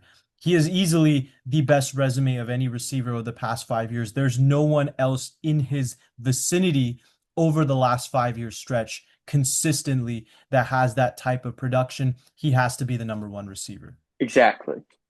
So I would have him easily at number 1. Now, I would have to go number 2 is AJ Brown. Ooh, I don't know if I go that high, but I can very well see it. I understand why. AJ Brown and Devontae Smith is one of the best receivers in the league. And I'll get to him in a minute, by the way. Not very high in the list, but he will be on the list. So I'll just let you know for later on. I'll get to him in a minute. But what allows Jalen Hurts to run all over the field, and he did this in college, but Jalen Hurts has always been able to use the people around him to create running lanes for himself. Now, one of the main reasons for that in the Eagles offense, and one of the main reasons why the passing game is such a threat, is A.J. Brown. I think everybody on the Eagles gets watered down, unfortunately, because they have such a good team. I think Jalen Hurts as a quarterback gets watered down because of how good a team around him he has. And then I see that happen to A.J. Brown too, where it's like, well, he has all these good players around him, but he was one of the Eagles didn't really turn into what they are today until they traded for A.J. Brown. I don't have I know you know more analytics than me. So off the top of my head, I can't tell you his year by year stats. What I can tell you is that before he got there, the years under Chip Kelly. Much because They I had to share them with Eagles fans after he left the Eagles and came to my goddamn Niners. So the years with Chip Kelly. You know what happened before Jalen Hurts got there. Yep. And Carson Wentz tried, but I mean, he didn't turn out to have as good a career as people thought he would have. And Jalen Hurts took the team over, and he had a good year Hmm. as far as his first starting year goes, but they get blown out in the playoffs. With A.J. Brown, the offense became a completely new thing. All of a sudden, you think of the Eagles, who before A.J. Brown got there were just kind of a team that was there, as one of the best offenses in the league. The Bengals have a great offense, but they don't have a great defense. The Ravens have a great offense, but the Eagles had one of the greatest offenses in the league while not needing to sacrifice money on defense. And that was because they have, in my opinion, a top 2 receiver in A.J. Brown. So I would say just off of the winning side and the opportunities that he creates, A.J. Brown's my number 2 receiver. And I don't know the statistics off the top of my head, but he has some pretty good stats. Very much. I mean, I the had him in fantasy one year. I'm aware that he has very good stats. very much. I mean, he didn't play as many games this year. He only played 13. He still had Well, he had a small injury, 1,079. right? Say it again? He had a small injury at one point in Yeah, the he year. had a If I small yeah. injury, but he had 1,079 receiving yards in those 13 games. He averaged 16.1 yards per reception, which is really impressive for a guy who's a number one receiver and is not known for getting yards after the catch that much. Um, but he also had a 62.9 success rate, which is by far the highest of his career and is very impressive for a receiver, especially one who plays in a run heavy offense that also features another great receiver in Devontae Smith. To be able to then have very little kind of attention on the football, even as a number one receiver, and still be able to be that successful is quite impressive. Um, and you were talking about the analytics. Analytics kind of will support you on this. The fact of the matter is he was the second best receiver in the league as far as PFF rankings go. And I know PFF's not the greatest as far as, the end all be all when it comes to football grades and football analytics. But there's a reason why this man has been his second team All Pro each of the last 3 seasons. I think the only reason why I wouldn't have him a little bit higher is just because at the end of the day, I do value yards after catch a lot. I do value what you do after after you make the play, being a playmaker and then being able to get into the end zone. And AJ Brown is just not one of the better players at that.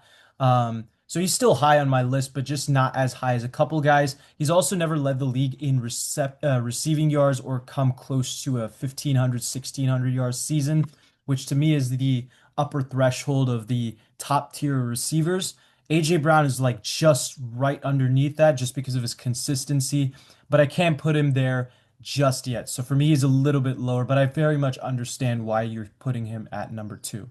But for number 2, for me, I'm gonna go with Jamar Chase. He led the league Mhm. in receiving yards this past year, was the Triple Crown leader. When healthy, fully healthy, he is easily one of the best receivers in the league. And I know we could talk about how great Joe Burrow is too, but there's a reason why Joe Burrow is as dominant passing as he is. He has two of the best receivers in the league too. We got to put some respect on their name. Jamar Chase, what he can do as far as um, yards after the catch. The only other guy who's better than at him in that department on a consistent basis in the league is Debo Samuel, right? And Debo Samuel's not nearly in the same ballpark as far as a receiver as Jamar Chase. Jamar Chase has one of the has the top three in the league as far as average depth of target upon entering the league. Um, and on top of that, this is the only guy in the league who has had 3 games of 200 or more receiving yards since entering the league.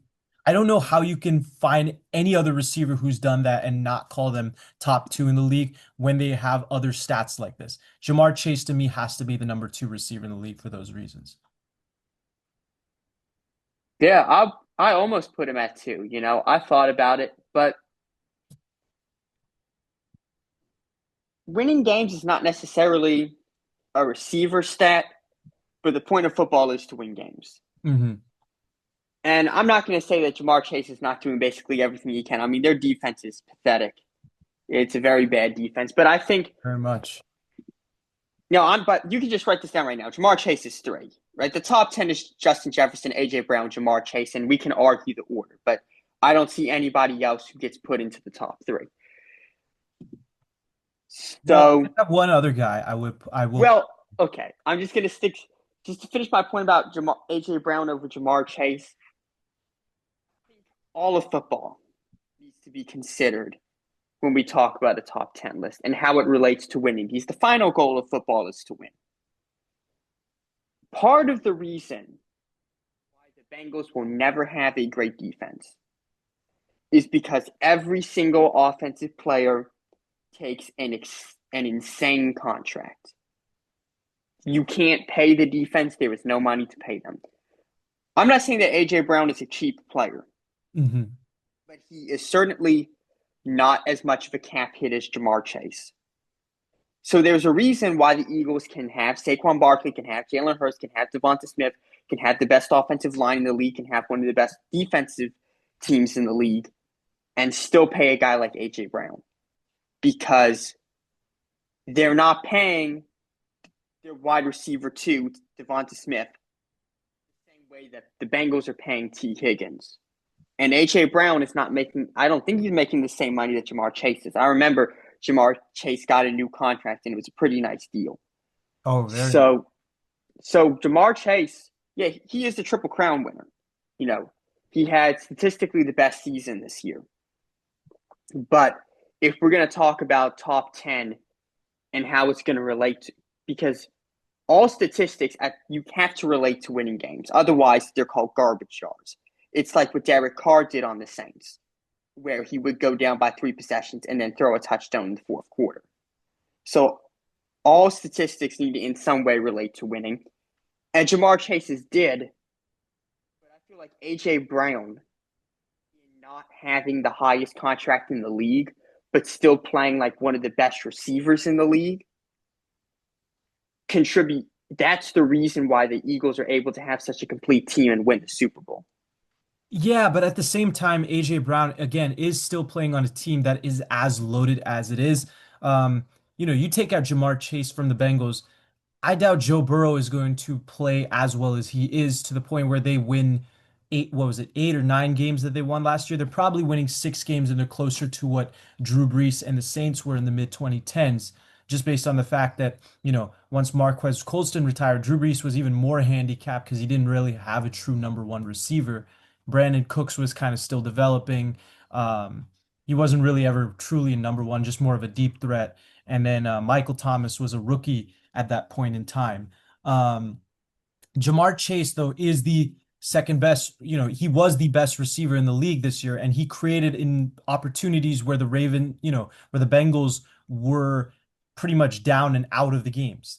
We look at both the Ravens games, that's most definitely the case, right? They were down in the game, down by whatever, 10 points, 7 points, and just one 80-yard touchdown, just one catch from 5 yards, he takes to the house, and that becomes the reason why, the Bengals then, as a result, are back in the game. And, he did that on a consistent basis. And for me, that's why he's still got to be, looked at as a more valuable receiver than AJ Brown, especially given, the AJ Brown was injured for 4 games for the Philadelphia Eagles, and they still didn't miss a beat at all. So from that angle, I still do think that Jamar Chase is a little bit higher. But yeah, I mean, for me at 3, and this just comes from, where I look at it from an analytical standpoint, I'm gonna go CeeDee Lamb, right? Um, if you're an analytics nerd like me, CeeDee Lamb is probably up there with your favorite player.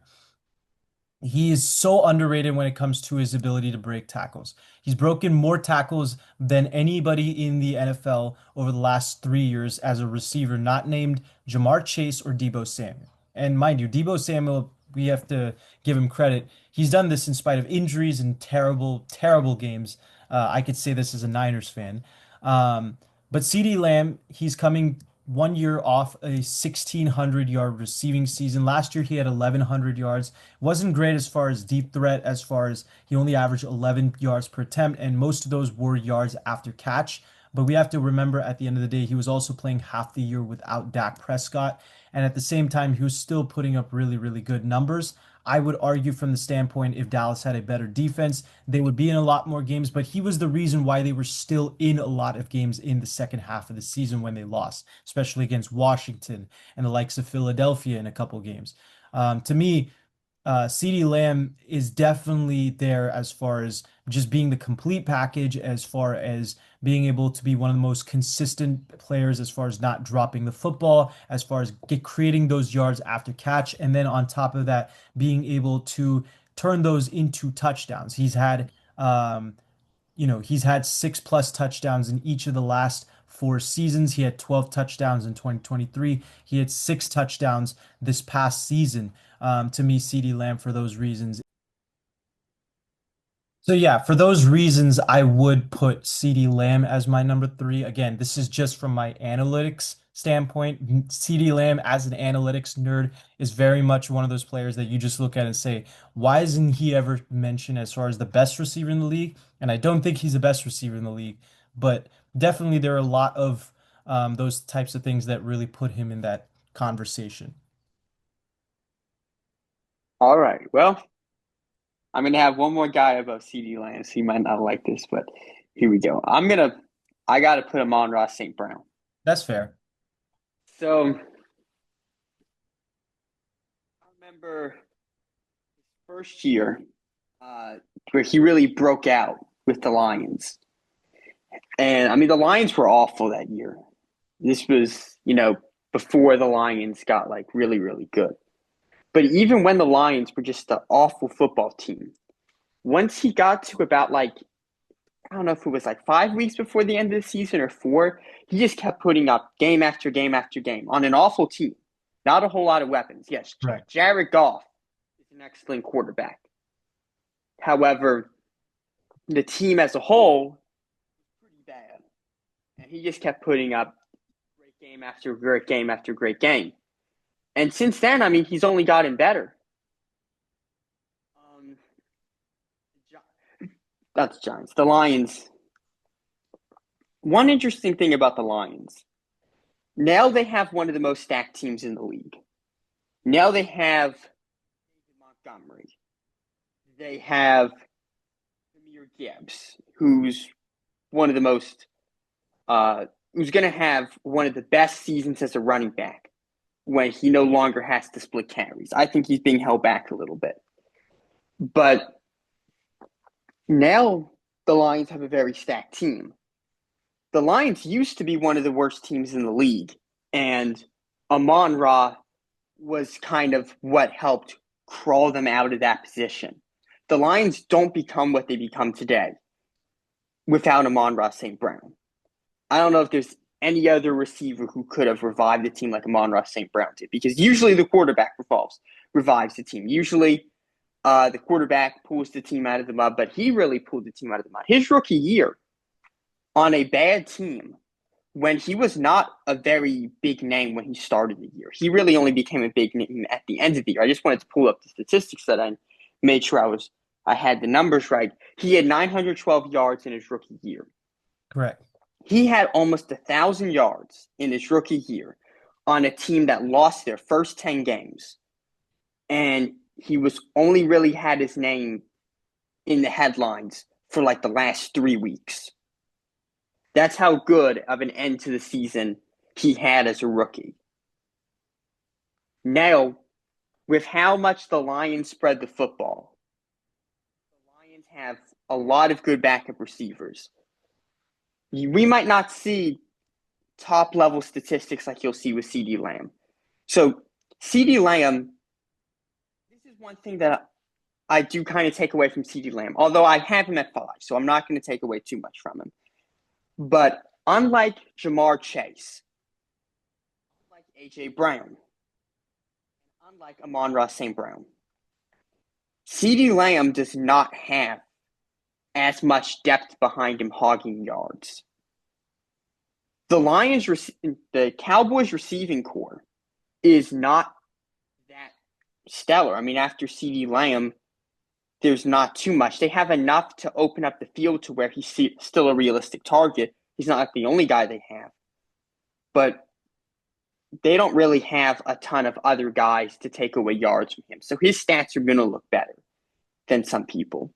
Amon-Ra St. Brown only had about 1,260 yards this season.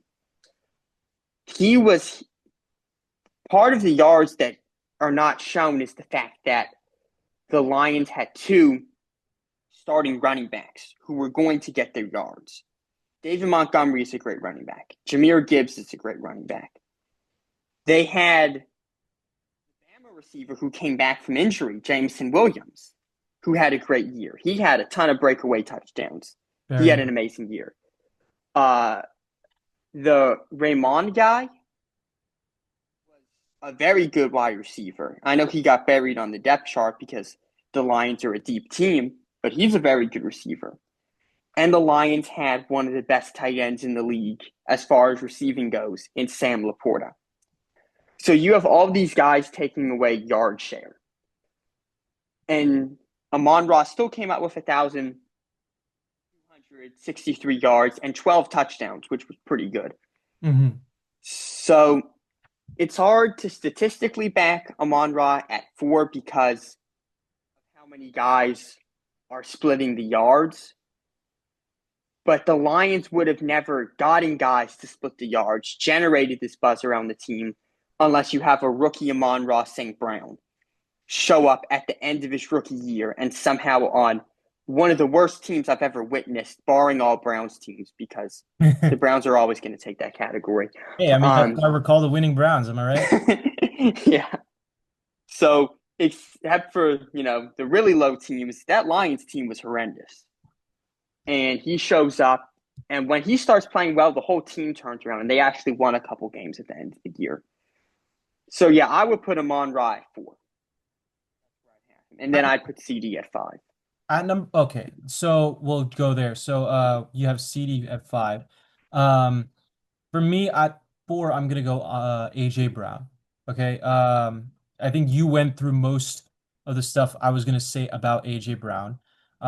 He is one of the best postseason receivers, which helps him a lot in this category. I was kind of flip-flopping on CeeDee Lamb and AJ Brown. I think a little bit, I will admit, kind of personal bias does help here, being the fact that I'm an analytics nerd, that CeeDee Lamb is a little bit higher than AJ Brown. Also, just what I prioritize as a what I want in my receiver. But let's just one stat that I will mention about AJ Brown. He has the highest depth of target of any player in the league by almost 2 yards compared to every other receiver since becoming in Philadelphia Eagles. Like, he is easily, as far as just what he can do if you give him the ball, big body, deep threat, he will get the ball. He will move the chains. He is a safety blanket for Jalen Hurts, which is rare to say for a boundary number one receiver, but he is that good. So he should be a top four receiver. He should be on everyone's Mount Rushmore. And for me, he comes in at number four. At number five, I will go with Amon-Ra St. Brown. And the reason I don't have Amon-Ra St. Brown higher is you mentioned the stats. I'm not as mad at the fact that, yeah, his stats diminish because obviously there's more distribution of the ball with more weapons on the line's offense. I'm not mad at that. But this is a guy who I don't think is as diverse of a receiver as some of these other guys as far as um, tr a true receiver, right? Certainly he has more gadget abilities as far as what he can do in the screen pass. He's contributed to the run game. He's a great blocker for what it's worth, but I don't think he's nearly as good of a blocker as AJ Brown or CeeDee Lamb. I don't think he's as good of a, gadget type player as Jamar Chase. And I don't think he's as good as any of these guys as far as yards after catch, as far as getting touchdowns. Although he still is able to score quite a bit. He has had 10 and 12 touchdowns over the past few years. But I do think that's more a result of playing in a Ben Johnson scheme. If you look at the film and how many times he's open in the end zone, I think that's more the case of just being able to run the right route than actually being able to create something. And he's not necessarily someone who has, high, he's not necessarily someone who I look at and say is diverse as far as his route tree. He runs three or four routes really well, but he's not someone who can run all seven, eight, nine routes and be able to play in that sense. And there's a reason why he only averages about 11.3 yards per reception, his average depth of target, and he's never been necessarily a guy who is the highest as far as average depth of target goes. But that's kind of the point here where I'm trying to bring with a guy like Amon-Ra St. Brown is the fact that in spite of, you know, being as dominant he is with the limited touches of the ball that he gets, he's more just a volume guy than a guy who can create upon getting the ball in his hands. So for me, for that reason, I think he is at number five. All right. At number six, I have Puka Nakua. Yeah, he's my number six too. And I mean, the reasons aren't too difficult as we get as we get further into the list, I see more of a gap between certain players and the rest. And Puka Nakua had maybe the best. I know not statistically because I don't think he broke the record. Did he break the He record? broke the record. No, he did. But it took him more. The thing is, it took him more games, right? Yeah, He has that's 17 very much. games, Yes. but he had one of the best rookie seasons of all time. Of all time, whether we not even just position wise, Hmm. definitely position wise, definitely if we're just gonna look at receivers, but we can just go one of the best rookie seasons of all time. And he Cooper Kupp had his injuries, but he really did beat out Cooper Kupp for the number one spot as the Rams receiver. The Rams are not, they're a team with all right weapons. I wouldn't say that he's the product of, well, he's a rookie who got open. He was lucky because they have all these weapons. They have a good running back. Matthew Stafford's a good quarterback, but they're not exactly a stacked team.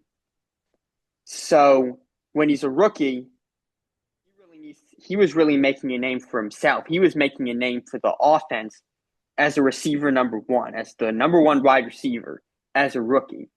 He put up almost 1,500 yards as a rookie.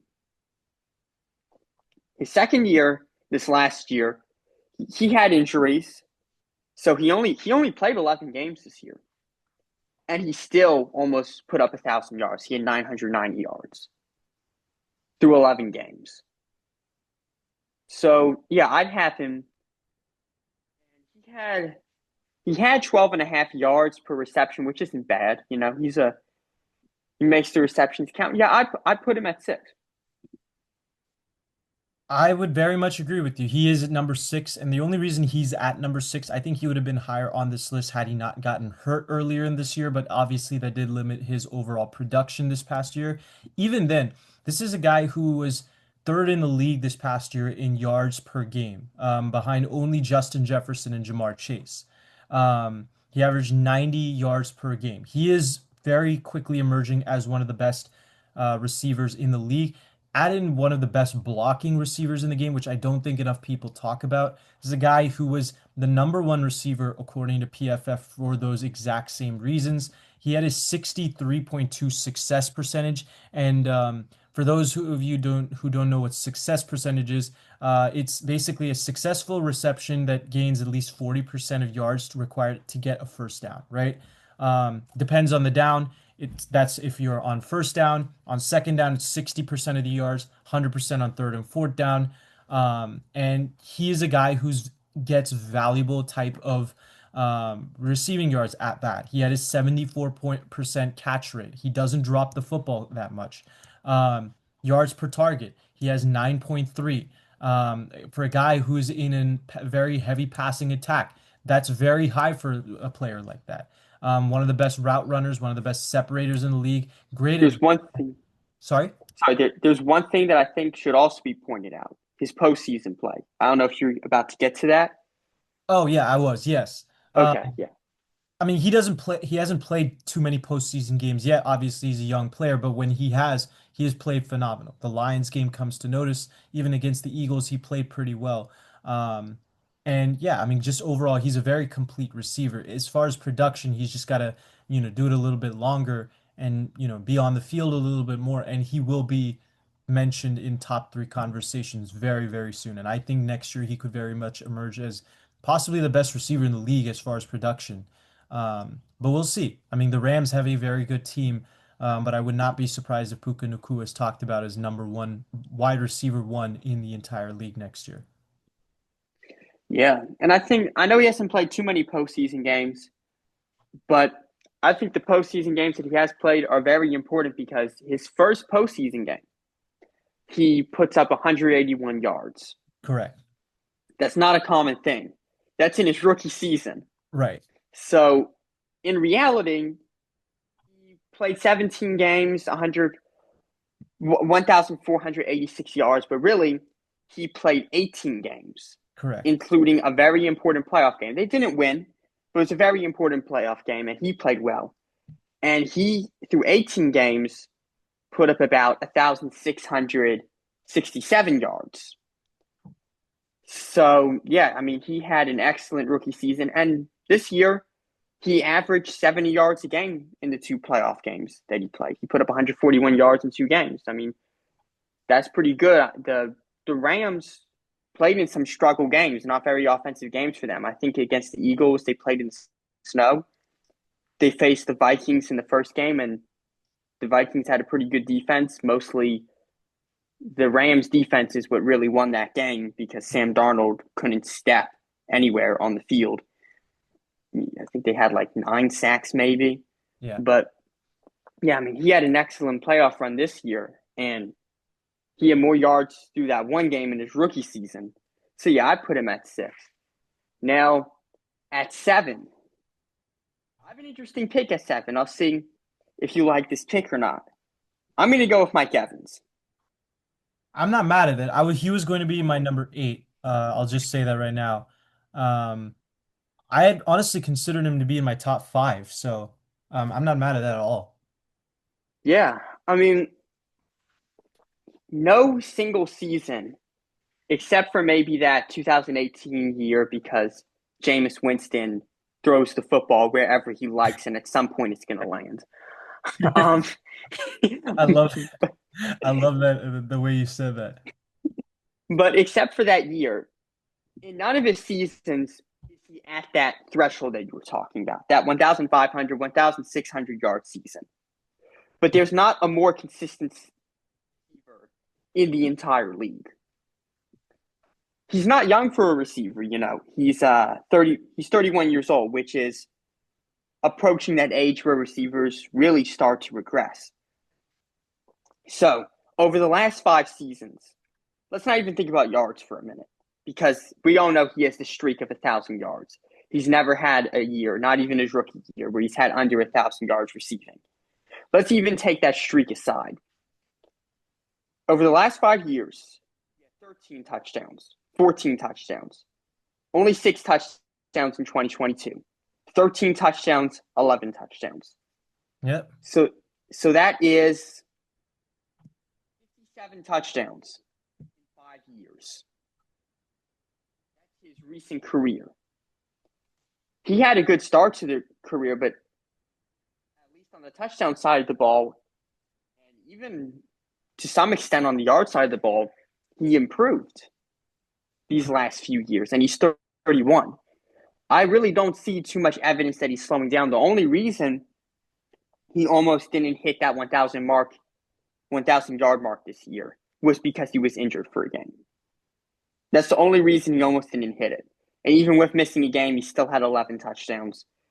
So I don't see a single receiver left in the league in this list that's as good as him. Most of the receivers that we have on this list, I wouldn't even consider. I guess they're young, so it's hard to tell. But I don't think they're going to end up being as consistent as Mike Evans. Yeah, Mike Evans I is the agree with most that. consistent. Mike There's Evans is the one, most consistent go ahead. receiver in the league by far, potentially in history. There's only one receiver I would argue is more consistent than him in NFL history, and that's the GOAT of the receiver position. Exactly, Jerry Rice. Right. Jerry Rice owned like everything. He owned prime, consistency, everything. So it's almost like we kind of have to exclude when we talk about that because it's like, Right, well, exactly. I want to be able to say he's good and like except hail Jerry Rice, like no, God damn, like Jerry Rice, oh, the best prime in the league. Yeah, Randy Moss. Well, Jerry Rice was there. And then exactly. let's say Jerry Rice did everything. yeah. But But I mean, aside from Jerry Rice, the most consistent receiver of all time. And I'm not putting him this high on the ranking just because, oh, well, he had a consistent career. We are still living in his consistency. exactly. Next year, he will still have a double digit. I do believe he will still have a double digit touchdown year. He Okay, will I'm not still gonna go have. there just because I don't want to jinx it, and I really want to see more and more history off the way. But I just, this I'll is what let I'm you seeing. said I it, don't not see. me. You said it, not me. Okay, exactly. I'll take the blame for it if anything goes wrong. But just what I'm seeing, he's still going to have another 1,000 yard season. I mean, Baker Mayfield is still his quarterback.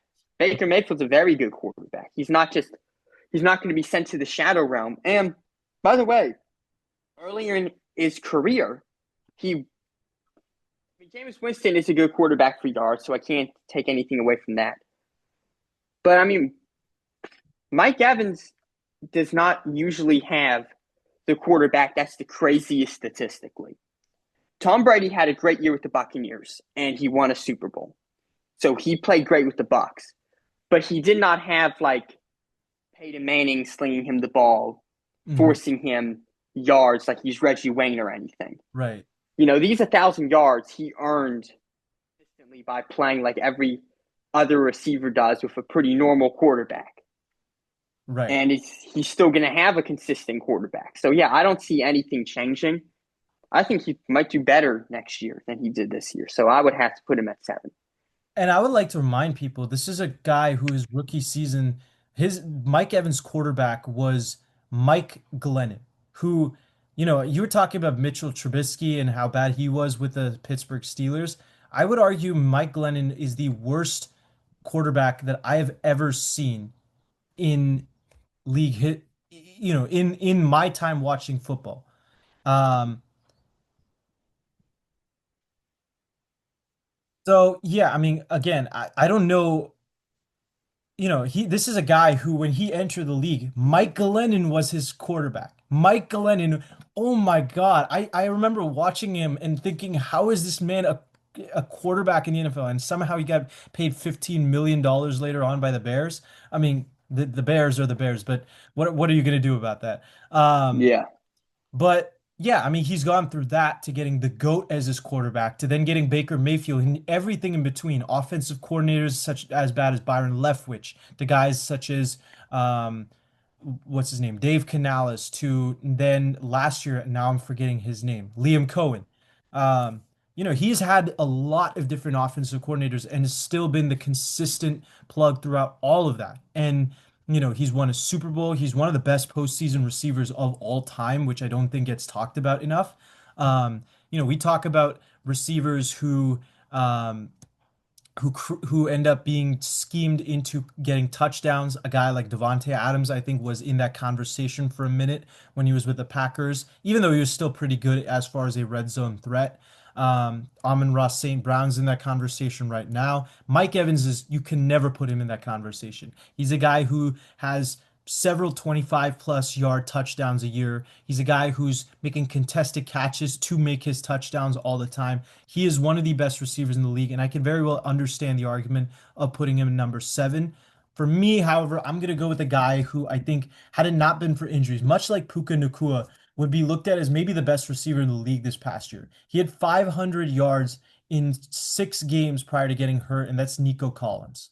Nico Collins, uh, yeah, as far as advanced analytics goes, he's one of the top receivers in the game. As far as depth of target, he's one of the best blocking receivers too. Great at moving the chains.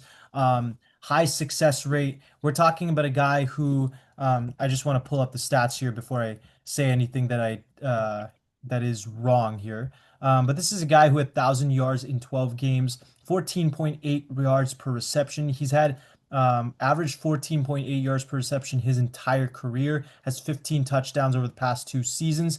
I think one thing that, um, as far as yards per game, as far as catch rate, he's very consistent yards per target. And this is in an offense where he is not just primarily a deep threat, but is running all the different types of routes. One of the best as far as pretty much every route in the league. As far as success rate, overall success rate, I don't think he gets really looked at as much, so his success rate is a little bit down. But you talk about one of the most complete receivers in the game and a guy who's consistently getting yards per game. To me, Nico Collins has to be number seven for that reason. He's basically just a little bit worse version of Puka Nacua. So yeah, I mean, Nico Collins for that reason is my number seven. Yeah, I completely understand the reasoning to have Nico Collins at number seven. I mean, obviously he's a great player. For me, it's kind of difficult for where to rank him because obviously the injury, I try to give him the benefit of the doubt, but he had a lot of games missed. It wasn't like, okay, he had some and we can fill in the blanks. Like for him, I don't know if he was going to keep up that pace or not. Correct. But I'm not going to take anything away from him. I think he's a great player. I don't have him at eight, though. I have Malik Neighbors at eight. Malik Neighbors. Here's why. If you want to talk about worst quarterback situations, playing on a pathetic team, we need to head over to the Giants. I mean, this team is just bad. Yeah. It was like it's a relief. It was a relief of fresh air when they signed Jameis Winston. And I like Jameis Winston, but I mean, he's not. He was a fun quarterback to watch when he was with the Browns, just kind of, messing around, saying some quotes. He's probably not a starting quarterback. Russell Wilson's going to start over him. But that was an upgrade. Like, that was a significant upgrade when they got Jameis Winston this offseason. Daniel Jones is a terrible quarterback. There's just really no other way around it. Now, I think he was injured at one point this year, or they benched him. They benched him, and It then was he both. left. Yeah, he got injured and then he got benched later on. And then, I mean, and that's another thing to show just how crazy an environment at quarterback it was. As bad as he was, the team got significantly worse when Daniel Jones was cut. So it's not like, okay, well, the Giants had better backups. They didn't. I mean, Tommy DeVito's known because he's Italian. He's not a good quarterback. Daniel Jones is not a good quarterback. So let's take a look at Malik Neighbors' statistics. He only played 15 games. He had a couple injuries. This is his rookie season. He had 1,204 yards as a rookie and 7 touchdowns. That is 1,200 yards is a very good season for a receiver. When we're getting more towards the later end of the top 10, that's a pretty reasonable take to put him, maybe a 10th. But now we have to consider just how bad the quarterback situation was. Let's look at the team as a whole. They didn't have a great running back. They had this guy in the backfield he was all right. He would have some breakout games, and then he just kind of collapse onto the floor and be a non-factor. What was his name again? Was his name? He was small. He was a small guy as far as running back size went. Tyron Tracy. Yes, Tracy. Now he did all right for a time, but I mean he was not a consistently good running back. So it's not like they had weapons to get Malik Neighbors open. Malik Neighbors was the guy as a rookie. So it's kind of like Puka Nacua being the guy as a rookie. The only difference is it's an infinitely worse situation because you're playing on the Giants. The offensive line is terrible. You have a terrible quarterback who gets injured, replaced by a terrible quarterback, comes back, gets cut, replaced by a terrible quarterback. I mean, there's no winning for this situation. He's on an awful team. But Correct. somehow he still has a 1,200-yard season in his rookie year. I think he's only going to get better in this situation with Russell Wilson, Jameis Winston, and Jackson Dart. Because all three of those quarterbacks are tremendous upgrades, which even if you only have one of them, each one individually is a tremendous upgrade over whatever was going on in New York last year. Correct. So realistically, I think Willie Neighbors can go for 1,500 yards next year. Very So much. His I'm a stick him at 8. I think his forecast definitely can put him as a perennial, as a perennial close to 1,400 yard receiver. And I think we're talking about a guy who's definitely looked at as down the line one of the best receivers in football. Just based on what we know right now, though, again, this is, kind of my own list. I don't usually ever put rookies that high just because it's a rookie. Although I can very much see based on what he's done as a rookie, why you put him at number 8. But we will get back to Neighbors because I do want to talk about him later on. But at number 8, I'm going to go in Mike Evans. You pretty much said everything I wanted to say about Mike Evans. The only thing I'll say in addition with Mike Evans is, I mean, this is a guy who, as far as complete receiver, he is the total package. The only thing I truly, critique about him is why I have him at 8 is that he's not necessarily been as reliable as some of the top 7 receivers as far as consistently catching the football. He has a much higher drop rate than he had early on in his career. And when we're talking about top 5 receivers, that kind of drops you out of that situation. Obviously, he's not at the same type of 1,500-yard production that we get from Jamar Chase, Justin Jefferson, etc. So that's also there. But as far as advanced analytics go, he is also still one of the top receivers there. So very much there is an argument to make as far as him being a top 5 receiver. But for me, I would put him at number 8 for the time being. There was actually one example. Yeah, well, actually, I had him higher, so I completely agree with you having at least at 8. Um, Now, there is just one example game that I just want to put forward to you, and this is an extreme example, but this is to give you an idea of what I'm talking about by the whole Malik Neighbors being held back. A rookie receiver who puts up 1,200 yards. 2 games he's injured, and he's actually held back. His stats are better than what they look like. Correct. So the Giants played the Saints this year, late in the year. The Saints have a horrible offense. They have an all right defense. The Saints defense was all over the place the whole year. Drew Lock was the quarterback. That's what I was looking for. It's true. Tommy DeVito did play some, but man, Drew Lock let me down because I liked watching him when he was on the Seahawks and he beat the Eagles. That was a crazy game. But oh wait, no, it wasn't with the Seahawks. He was a Giant when he beat the Eagles, right? He's been on too many teams. Yes. Okay, so he went 21 for 49, 227 yards and an interception. He was well below 50% as far as completion percentage. So that's how the quarterback played. Let's head over to the running backs. The leading running back had 59 rushing yards. That was Drew Lock. Drew Lock led the team at 59 rushing yards. The second leading rusher was Tracy. who averaged 2.8 yards a carry. He had 16 carries, 45 yards, and he did score a touchdown. Malik Neighbors put up 79 yards. He averaged 15.8 yards a catch. So he was moving the football.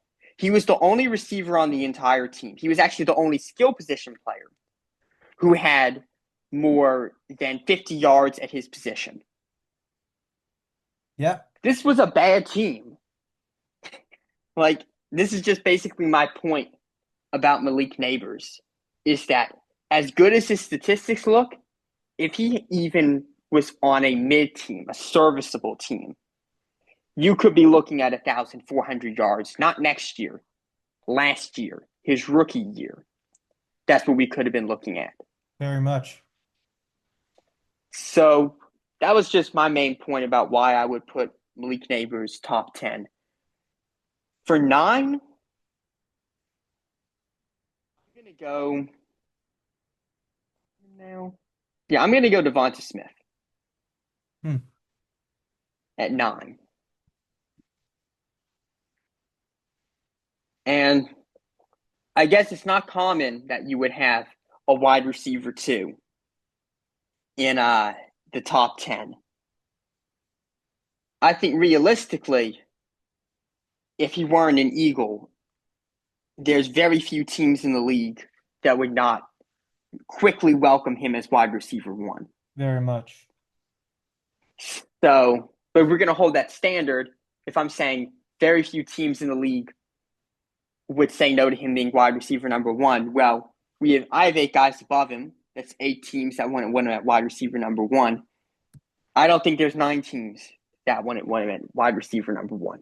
So as a wide receiver number 2, he almost had 1,000 yards in his rookie year. The next 2 years, he had over 1,000 yards. This last year, he was injured for 4 games. So he only had about 833 yards. Despite being injured for 4 games, he still had 8 touchdowns. So he put up 833 yards and 8 touchdowns despite being injured for 4 games. Correct. He's also had a pretty solid postseason career. He showed up very well in the Super Bowl. He had a very good postseason just overall throughout this year, the previous years. Obviously, he's not the main target. You're not going to see the crazy statistics out of him. You're going to see him mostly out of A.J. Brown. But the Eagles have a solid tight end. The Eagles have the best running back in the league. Maybe Derrick Henry could have a claim to that, but let's just say Saquon is up there in that top 2 range. So you have a great running back. Jalen Hurts loves to run the football. You have a good tight end. You have, in my opinion, the second best receiver in the league. You're saying 4th best receiver in the league. Let's say you have a top 5 receiver. Actually, if you're talking about the second best receiver, I was going to make that change just now. I just came across some stat while I was looking over my number 5, or my number 9 receiver, just to give some information that kind of swayed my opinion as far as having him number 4. I'm going to change him to my number 3 in AJ Brown. The reason why I found this out is because apparently AJ Brown did not drop a single football this past season. He had a 0.0 drop percentage, and he has had that each of the last 2 seasons. Do you know how rare that is for any receiver to do? Yeah, I actually heard about that. I don't know why I didn't think about that, but I remember right after the Super Bowl happened, when they're like everybody's coming out with the cool statistics for what Of the team course. did. I do remember hearing about that. Yeah, I mean, yeah, AJ Brown's that guy. He's an amazing player. But as a second option on the Eagles, a team where at times passing the ball is their second option. Passing the ball is their second option as a whole at certain times. As a second option receiver, he averaged 66 yards playoffs over his entire career, including his rookie season. He's been to the playoffs every single year of his career, and including his rookie season, where he was still a wide receiver too, he averaged over 65 yards a game. So I'd say he puts up pretty solid statistics as a wide receiver too. and he would have just as good statistics as most of the guys on this list. Certainly anybody below this list if he was a wide receiver number one. So I would put him at 9. At number 9, I'm also going to go with a number 2 receiver in the league who I think would be a number 1 on any other team, but it's not going to be Devontae Smith. It's going to be T. Higgins. I think that Devontae Smith, as great of a receiver is, I think there's a drop off between my top 10 receivers and then where I look at Devontae Smith. T. Higgins, though, is in that first tier of receivers, in my opinion, as far as you look at yards per reception, you look at his blocking skills, you look at his overall ability. He's not the greatest route runner, but as far as a deep threat, how dominant he is. As far as his what's it called, reliability as far as a receiver goes, when it comes to, not being able to drop the football that much. He has obviously struggled with injuries, which I think limits him as far as being in that upper echelon. But this is a guy who averaged 75.9 yards per game this past season. He had a 64.22 success rating. He's constantly always been a guy who leads the league as far as being top 10 in the league when it comes to receiving stats when fully healthy. And obviously, that's not been the case over the last few years. But this is a guy who, throughout his career, his first 4 seasons, he had 13.6, 14.7, 13.9, and then in 2023, he had 15.6 yards per reception. This past year was the worst. But yeah, a guy who I just think, as far as reliability, as far as what he can do when he gets the ball in his hands, he's a great yards per attempt guy for a guy or sorry, great yards after catch player for a guy his size, which is really rare. Um, to me, T. Higgins is in that upper echelon of receivers, and for me, he's at number 9 for that reason. All right. Right at 10. So this take is definitely going to go against a lot of the statistics. Maybe not like, I don't know how the PFF breaks down stuff, right? So a lot of the other analytical stuff might support me in certain ways, might not. I'm not really sure. I'm putting George Pickens at number 10, and here's Oh, why. hell no, hell no. I'm putting Hell no. George Pickens at number 10, and here's why. And I can explain this very, very simply. So we can look at Malik Neighbors, right? And say, okay, he played with a terrible quarterback. Currently, he's the only guy on this list to play with a bad quarterback. Justin Jefferson's quarterback has been good. He had Kirk Cousins earlier in his career.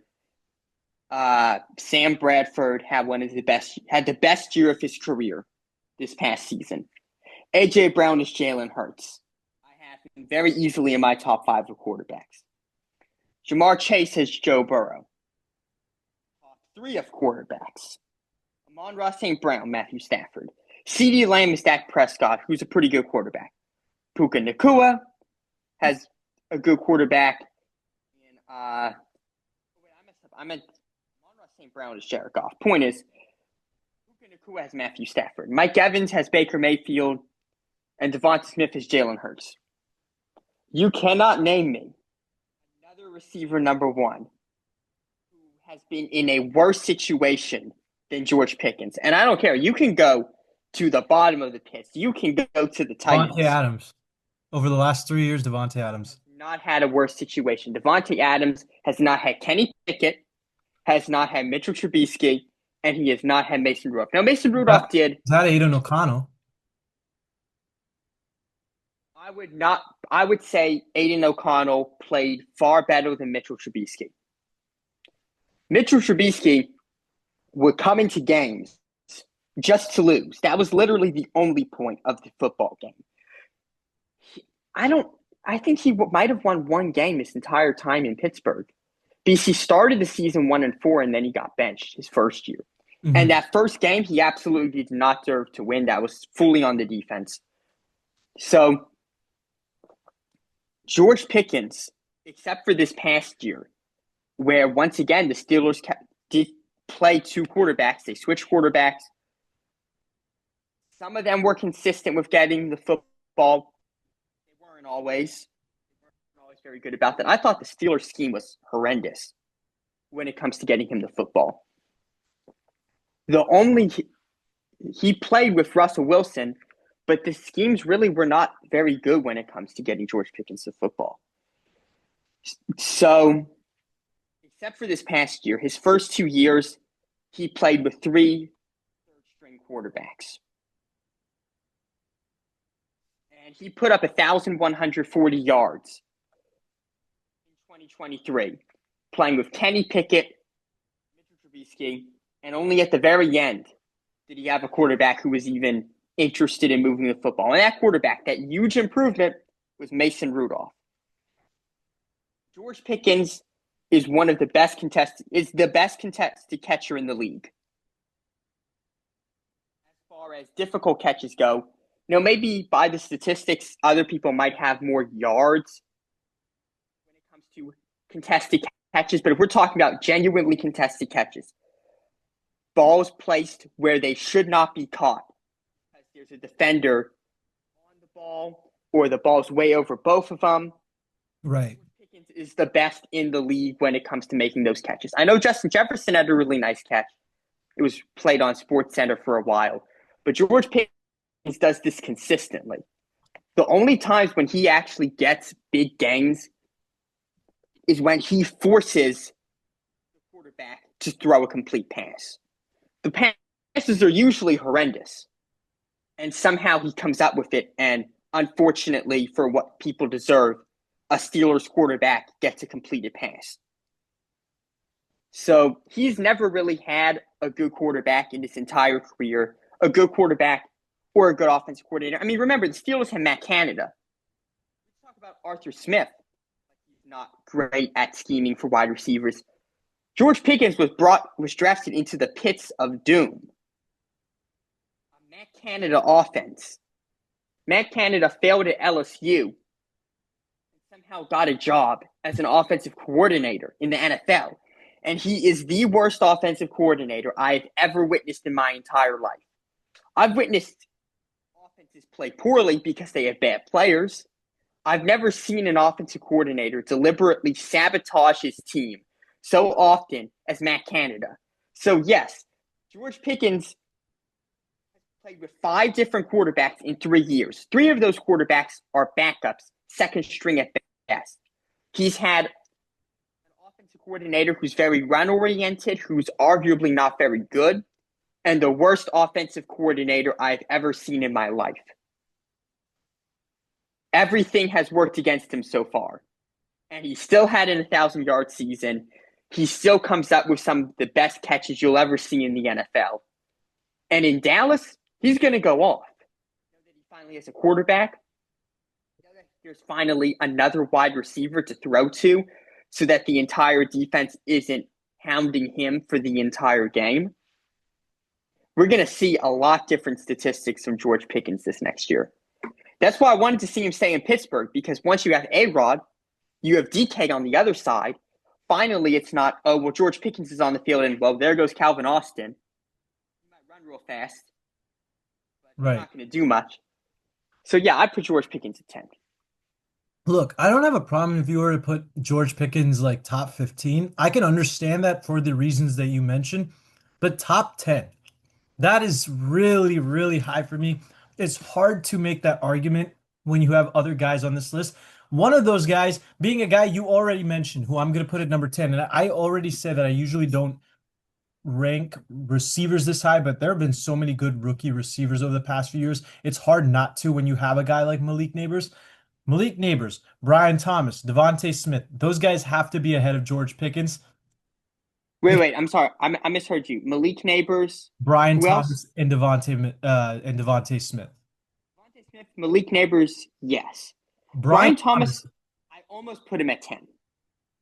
he has I to, almost I did. don't know. He has to. I mean, he put up 1,200 yards as a rookie. He had 84 point, what was it? 84.1, I think, yards per game. He's one of the best deep threats in the league already. He's one of the speediest receivers. He's a great route runner at anything you put in him. He's a guy who entering the league didn't really have any sort of route tree and developed all of that in the span of 1 year.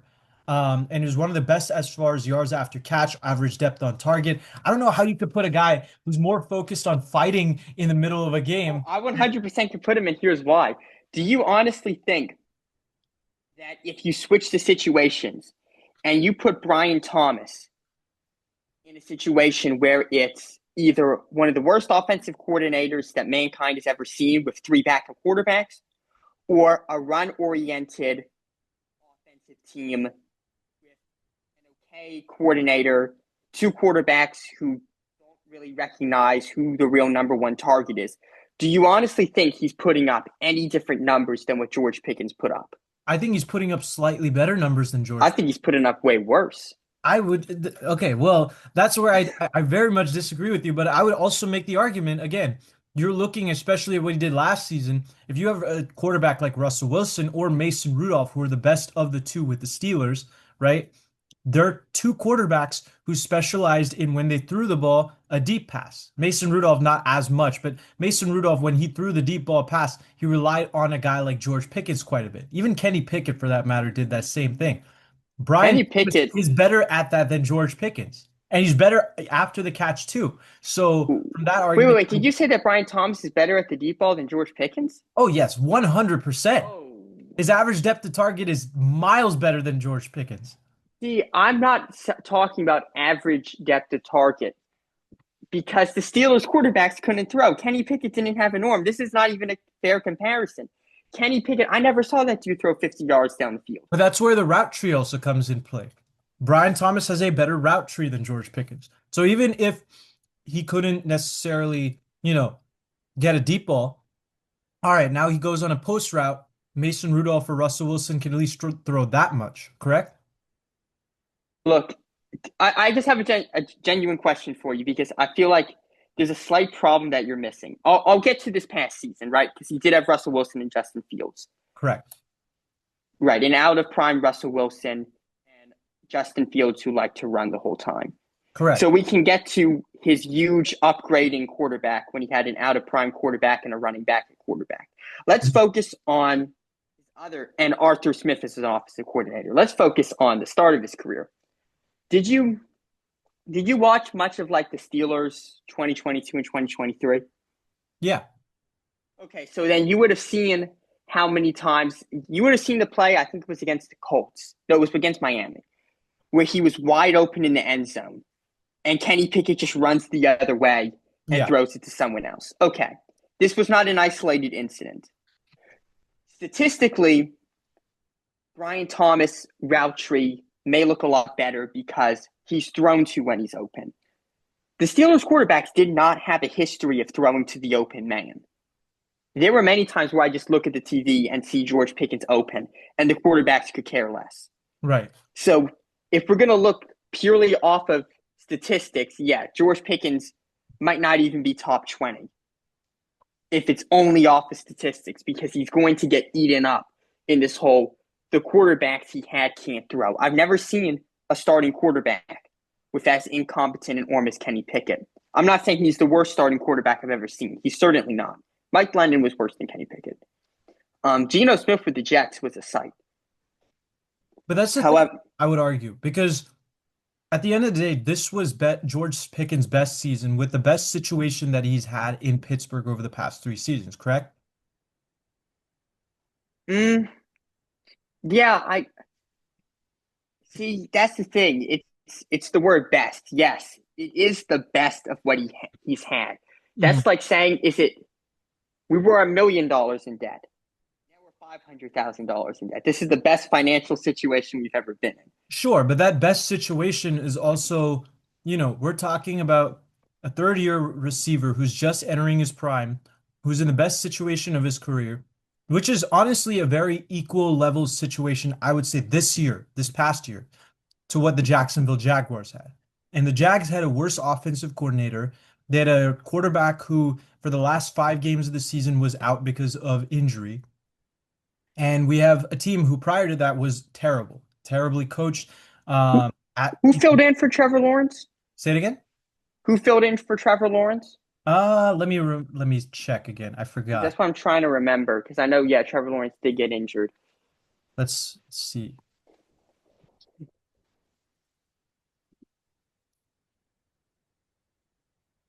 The quarterback was Mac Jones. Yes, Mac Jones. Honestly, I'm not a Mac Jones hater. Um, but he didn't play too well. But yeah, so continue. So I would argue from that standpoint that if you're looking at, and Mac Jones can't throw the ball at all deep down the field, right? Um, Even then, Thomas was still extremely consistent at getting down the field and making sure that he got his yards, he got his touchdowns, and at the end of the day, that's what I'm looking at. At the end of the day, we're talking about a guy who can adapt to his quarterback situation accordingly and still outproduce. Whereas George Pickens, yes, he's had a terrible situation, but even at his best situation, which is fairly comparable to the Jaguars, he was a worse receiver than Brian Thomas. So I would still very much make the argument that Brian Thomas is a better receiver from that standpoint. Okay, so the offensive coordinator. You said that the Jaguars have a worse offensive coordinator than the Steelers. Oh I yeah, would say this. Well, but we're talking about receivers. The Jaguars may have a worse offensive coordinator than the Steelers, but the Steelers have one of the worst offensive coordinators if we're going to rank top 10 receivers true, because but Arthur that Smith was the last is two a seasons. running back and tight end. True, but that was the last two seasons. That was before this year, is what I'm saying. He didn't change at all, at least not from what I saw. Mm, From what I was looking at, he was still very run first. He's still, I mean, obviously, if you're an offensive coordinator, you should like your tight ends. He liked his tight ends in Pittsburgh. But I'm not looking at a guy who saw George Pickens and all of a sudden became, yes, we're going to feed him the ball. correct. That just wasn't the case. A lot of these receivers on these lists, and now Brian Thomas, we're talking about Brian Thomas. Brian Thomas isn't even on this list, on either of our lists. But you're talking about Brian Thomas versus George Pickens. So Brian Thomas, that's just the reason. There's just George Pickens, though he was a wide receiver number one on Pittsburgh, there were not really any other. He had Deontay Johnson, who was very inconsistent, not a great catcher all the time. But this last season, he had a better situation as far as quarterbacks go. He did not have a better situation as far as ball spreading, Correct. as far as spacing. So when you say that, well, they had a better quarterback, they also had significantly worse offensive weapons because we got rid of Deontay Johnson and we didn't exactly replace him. Well, the Jags didn't necessarily have great offensive weapons around Brian Thomas either. Gabe Davis was a horrible free agent signing, as well, and Calvin Ridley was pretty much a non-factor the entire year with the Jags. Christian Kirk fell off a cliff, and Evan Ingram was pretty much the only other reliable target for the Jaguars. Pretty similar to what Pat Fryermuth produced with the Pittsburgh Steelers. Exactly. So Pat Frymouth, I would have over Evan Ingram, but all those other receivers that you listed were better than the guys that George Pickens had on the other side of the football with him.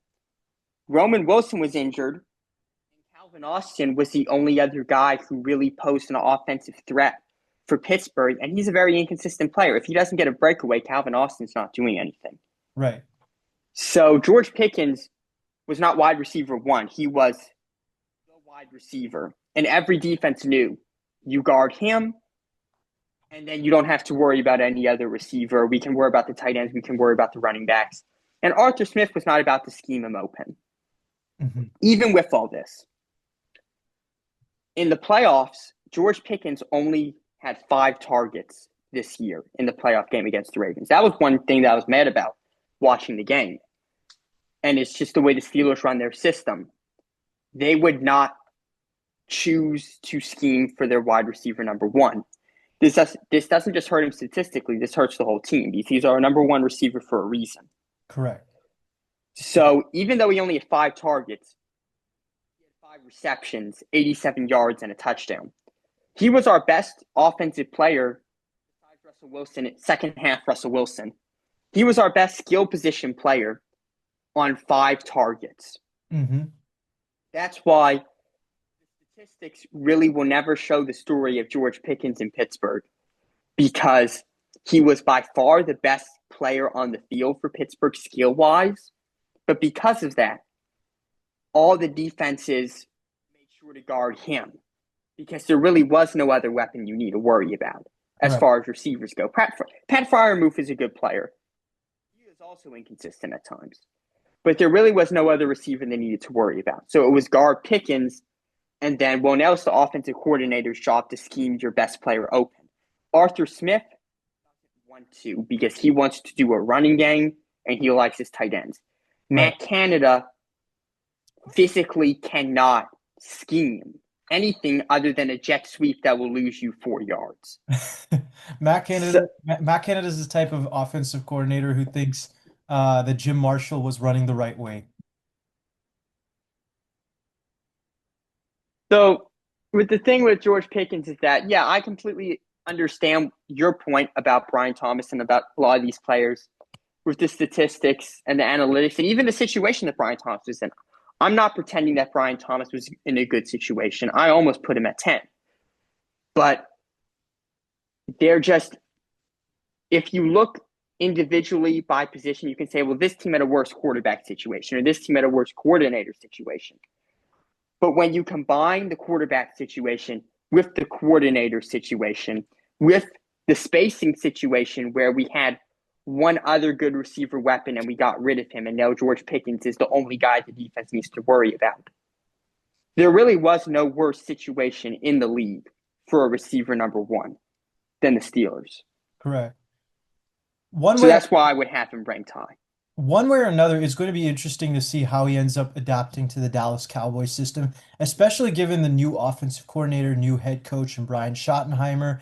Um, I do want to see how much George Pickens improves or doesn't improve. We'll see. Um, but it's going to be interesting to see what George Pickens looks like with his Dallas Cowboys team. I do want to transition, however, into kind of the last part of this episode, the last two parts.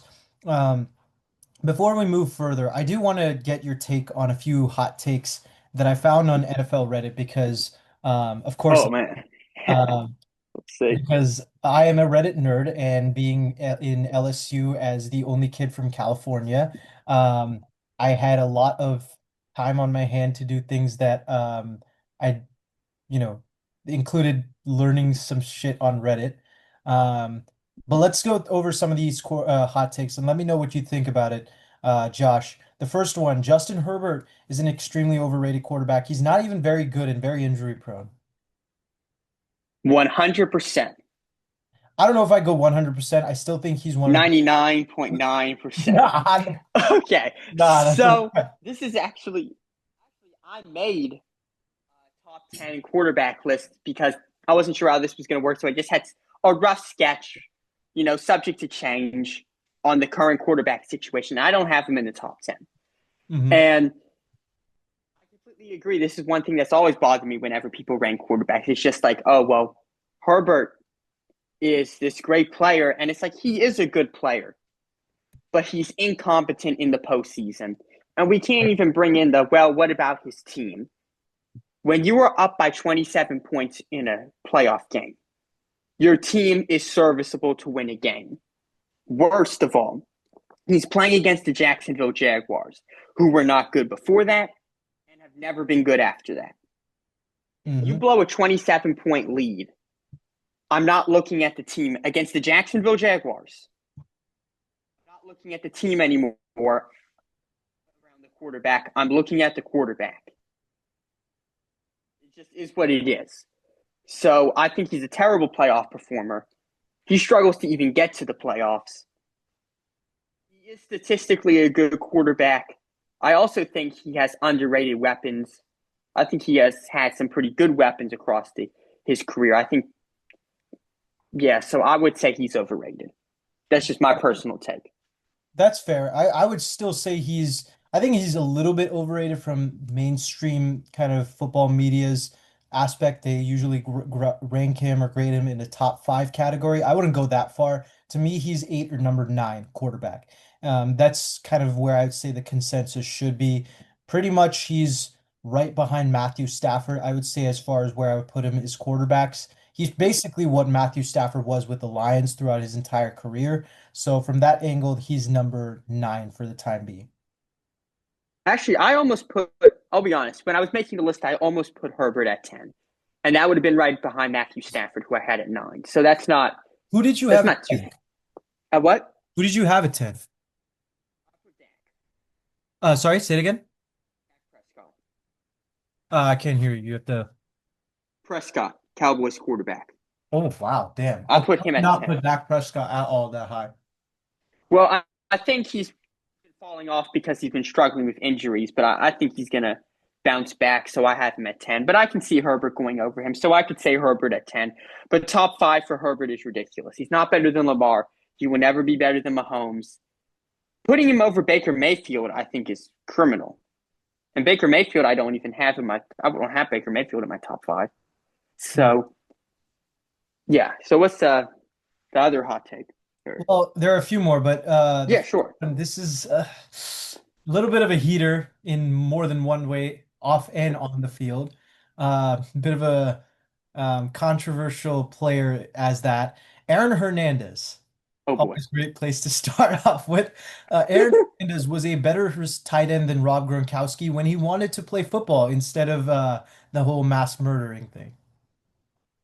I'll say this about Aaron Hernandez. And by the way, I have nothing against Aaron Hernandez as a player. I don't even have too much against him as a person besides the whole murder thing.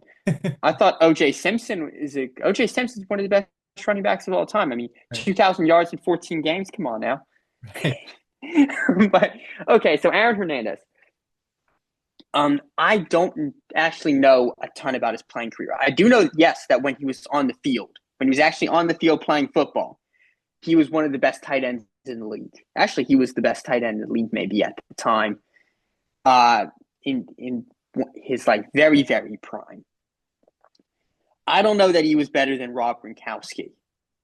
That was also early in Rob Gronkowski's career. Rob Gronkowski got better as he went along. Like he developed very well. So maybe I don't know too much about how Aaron Hernandez was at the time. Maybe he was actually better than him. I'm not, but that's not to say that had he not gotten into all that and kept playing that, Rob Gronkowski wouldn't have surpassed him anyway. Well, going But off, yeah, go ahead. I was just saying, yeah, Aaron Hernandez was a very talented tight end. I mean, there's no arguing that. So Well, going off of what we know he did, right? Because we don't know what he could have been had he not been rested, tried, and ended up eventually. Let's not get to that point, but I think for the people who know what Aaron Hernandez did, um, we'll leave that to everyone to remember what he did if they want to. But as far as when he was on the football field, very great tight end, right? Probably on the Mount Rushmore. But I would still say Rob Gronkowski is better. Rob Gronkowski might have the greatest tight end season by a player in NFL history. And we have to remember, Aaron Hernandez only really played 2.5 seasons with the Patriots, between his own injuries, between other off the field issues that he had that caused him to be suspended by the Patriots one time, I think. Um, and at the end of the day, Rob Gronkowski was a second round pick, whereas Aaron Hernandez was a fourth round pick. So Gronk got more time on the football field. Gronk was better.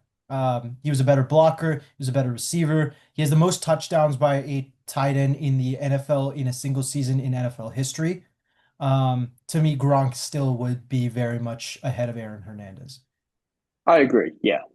And then the third hot take is that the 2014-15 Broncos defense is the best in NFL history. No. Yeah, me neither. I disagree on this. I don't know what else to say other than no. I mean, the Seahawks Legion of Boom was better. We can go all the way back to the '70s Steelers and say that they were better. We've had great defenses come and go. I don't think 2014 Broncos. Let me get this straight. You said 2014 to 15? Yeah. So I don't want to mess up the years. So I'm pulling up these. I have an idea of where I want to take this, but I want to pull up their schedule because I think I'm right.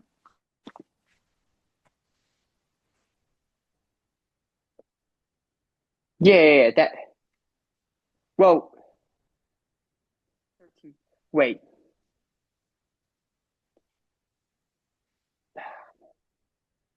So 2014 to 15 was the year that the Seahawks the Broncos, right? That was 2013. 2014-15 was the year that they didn't run the ball on the goal line. Okay, that's true. Confused. So that was the no-fly zone year then that they're That was talking the year. about, right? Well, I think from what this guy is saying in his post, I think he's trying to give it a 2 year stretch. So this is 14 and the 15 season. The Okay, 15 well, didn't run 5 year zone. I remember Antonio Brown absolutely tearing apart the no-fly zone. Right. That's what I remember about that. I remember Brock Osweiler was the quarterback for the Broncos. I know you can't just go off of one game, Yeah. but yeah, I remember they hadn't allowed a touchdown reception to a receiver in I don't know how many weeks, and then he scores two touchdowns. And I mean, look, yeah, the whole no-fly zone thing, the Broncos defense, they're a great defense. They won the Super Bowl against the Panthers because of their defense. You know, Peyton Manning was very injured. The offense wasn't great. They won because of their defense. But I mean, you look at the Legion of Boom, the Seahawks defense, where they hold Peyton Manning on his greatest season he had ever had. MVP Peyton Manning to 8 points. They get a safety, they get a pick six, and it's an absolute blowout. Yeah, I don't have too much to say about that. I just think the the Seahawks would be better. And if we're going to talk about longevity of a defense, the Steelers' defense in the 70s lasted way longer than the no-fly zone. I mean, I can name you probably good 5, 6, 7 defenses that I would take over the no-fly zone Broncos. The late 60s, early 70s Purple People Eaters and the Vikings. As you Sure. mentioned, the 70s Steelers. I would say the Steelers in the late 2000s when they had James Harrison and James Farrior, Lawrence Timmons, Lamar Woodley, Yeah. etc. I would say them. The 91 Eagles, the 85 Bears always have to be in that discussion for very right reasons. I would argue they're Oh, the yeah. defense in and I of was going itself. to put them in there if we're going to talk about best defenses. Yeah. For sure. And then you got the Patriots teams, 2000 Ravens, and as you mentioned, the Legion of Boom Seahawks. I would even go as far as to saying even like the 2022 Eagles are ahead of the no-fly zone defense, just far as what they did as far as dominance of sacks. Obviously, Patrick Mahomes tore them apart in the Super Bowl, but what they did prior to that was just very, very dominant. Um, but I would still very much make the argument that that no-fly zone defense, they were better than people think they were. I mean, this was a team that the very next year they had Trevor Siemian as their quarterback. They went 9-7 and nearly made the playoffs. I think they started the year something like 6-3 too. So they were really good because of their defense. Um, that Broncos defense needs to be talked about as a top 10 defense. I think most people either talk about them as a top five defense, which I don't think they are, or like, closer to top 20, which I think they're higher than top 20. But yeah, I mean, I think they're somewhere in the middle. Um, but as far as this episode goes, that's about it for today. Unfortunately, we do have time constraints. Um, Yeah. but thank you so much, Josh, for coming on to the podcast today. Always a pleasure to talk football with you. You are you have some very interesting takes always. And definitely you are welcome anytime down the line on the podcast. But thanks so much for watching today, guys. Make sure to leave a like and follow for more. Um, and we'll see you next time. Peace. Thanks, man.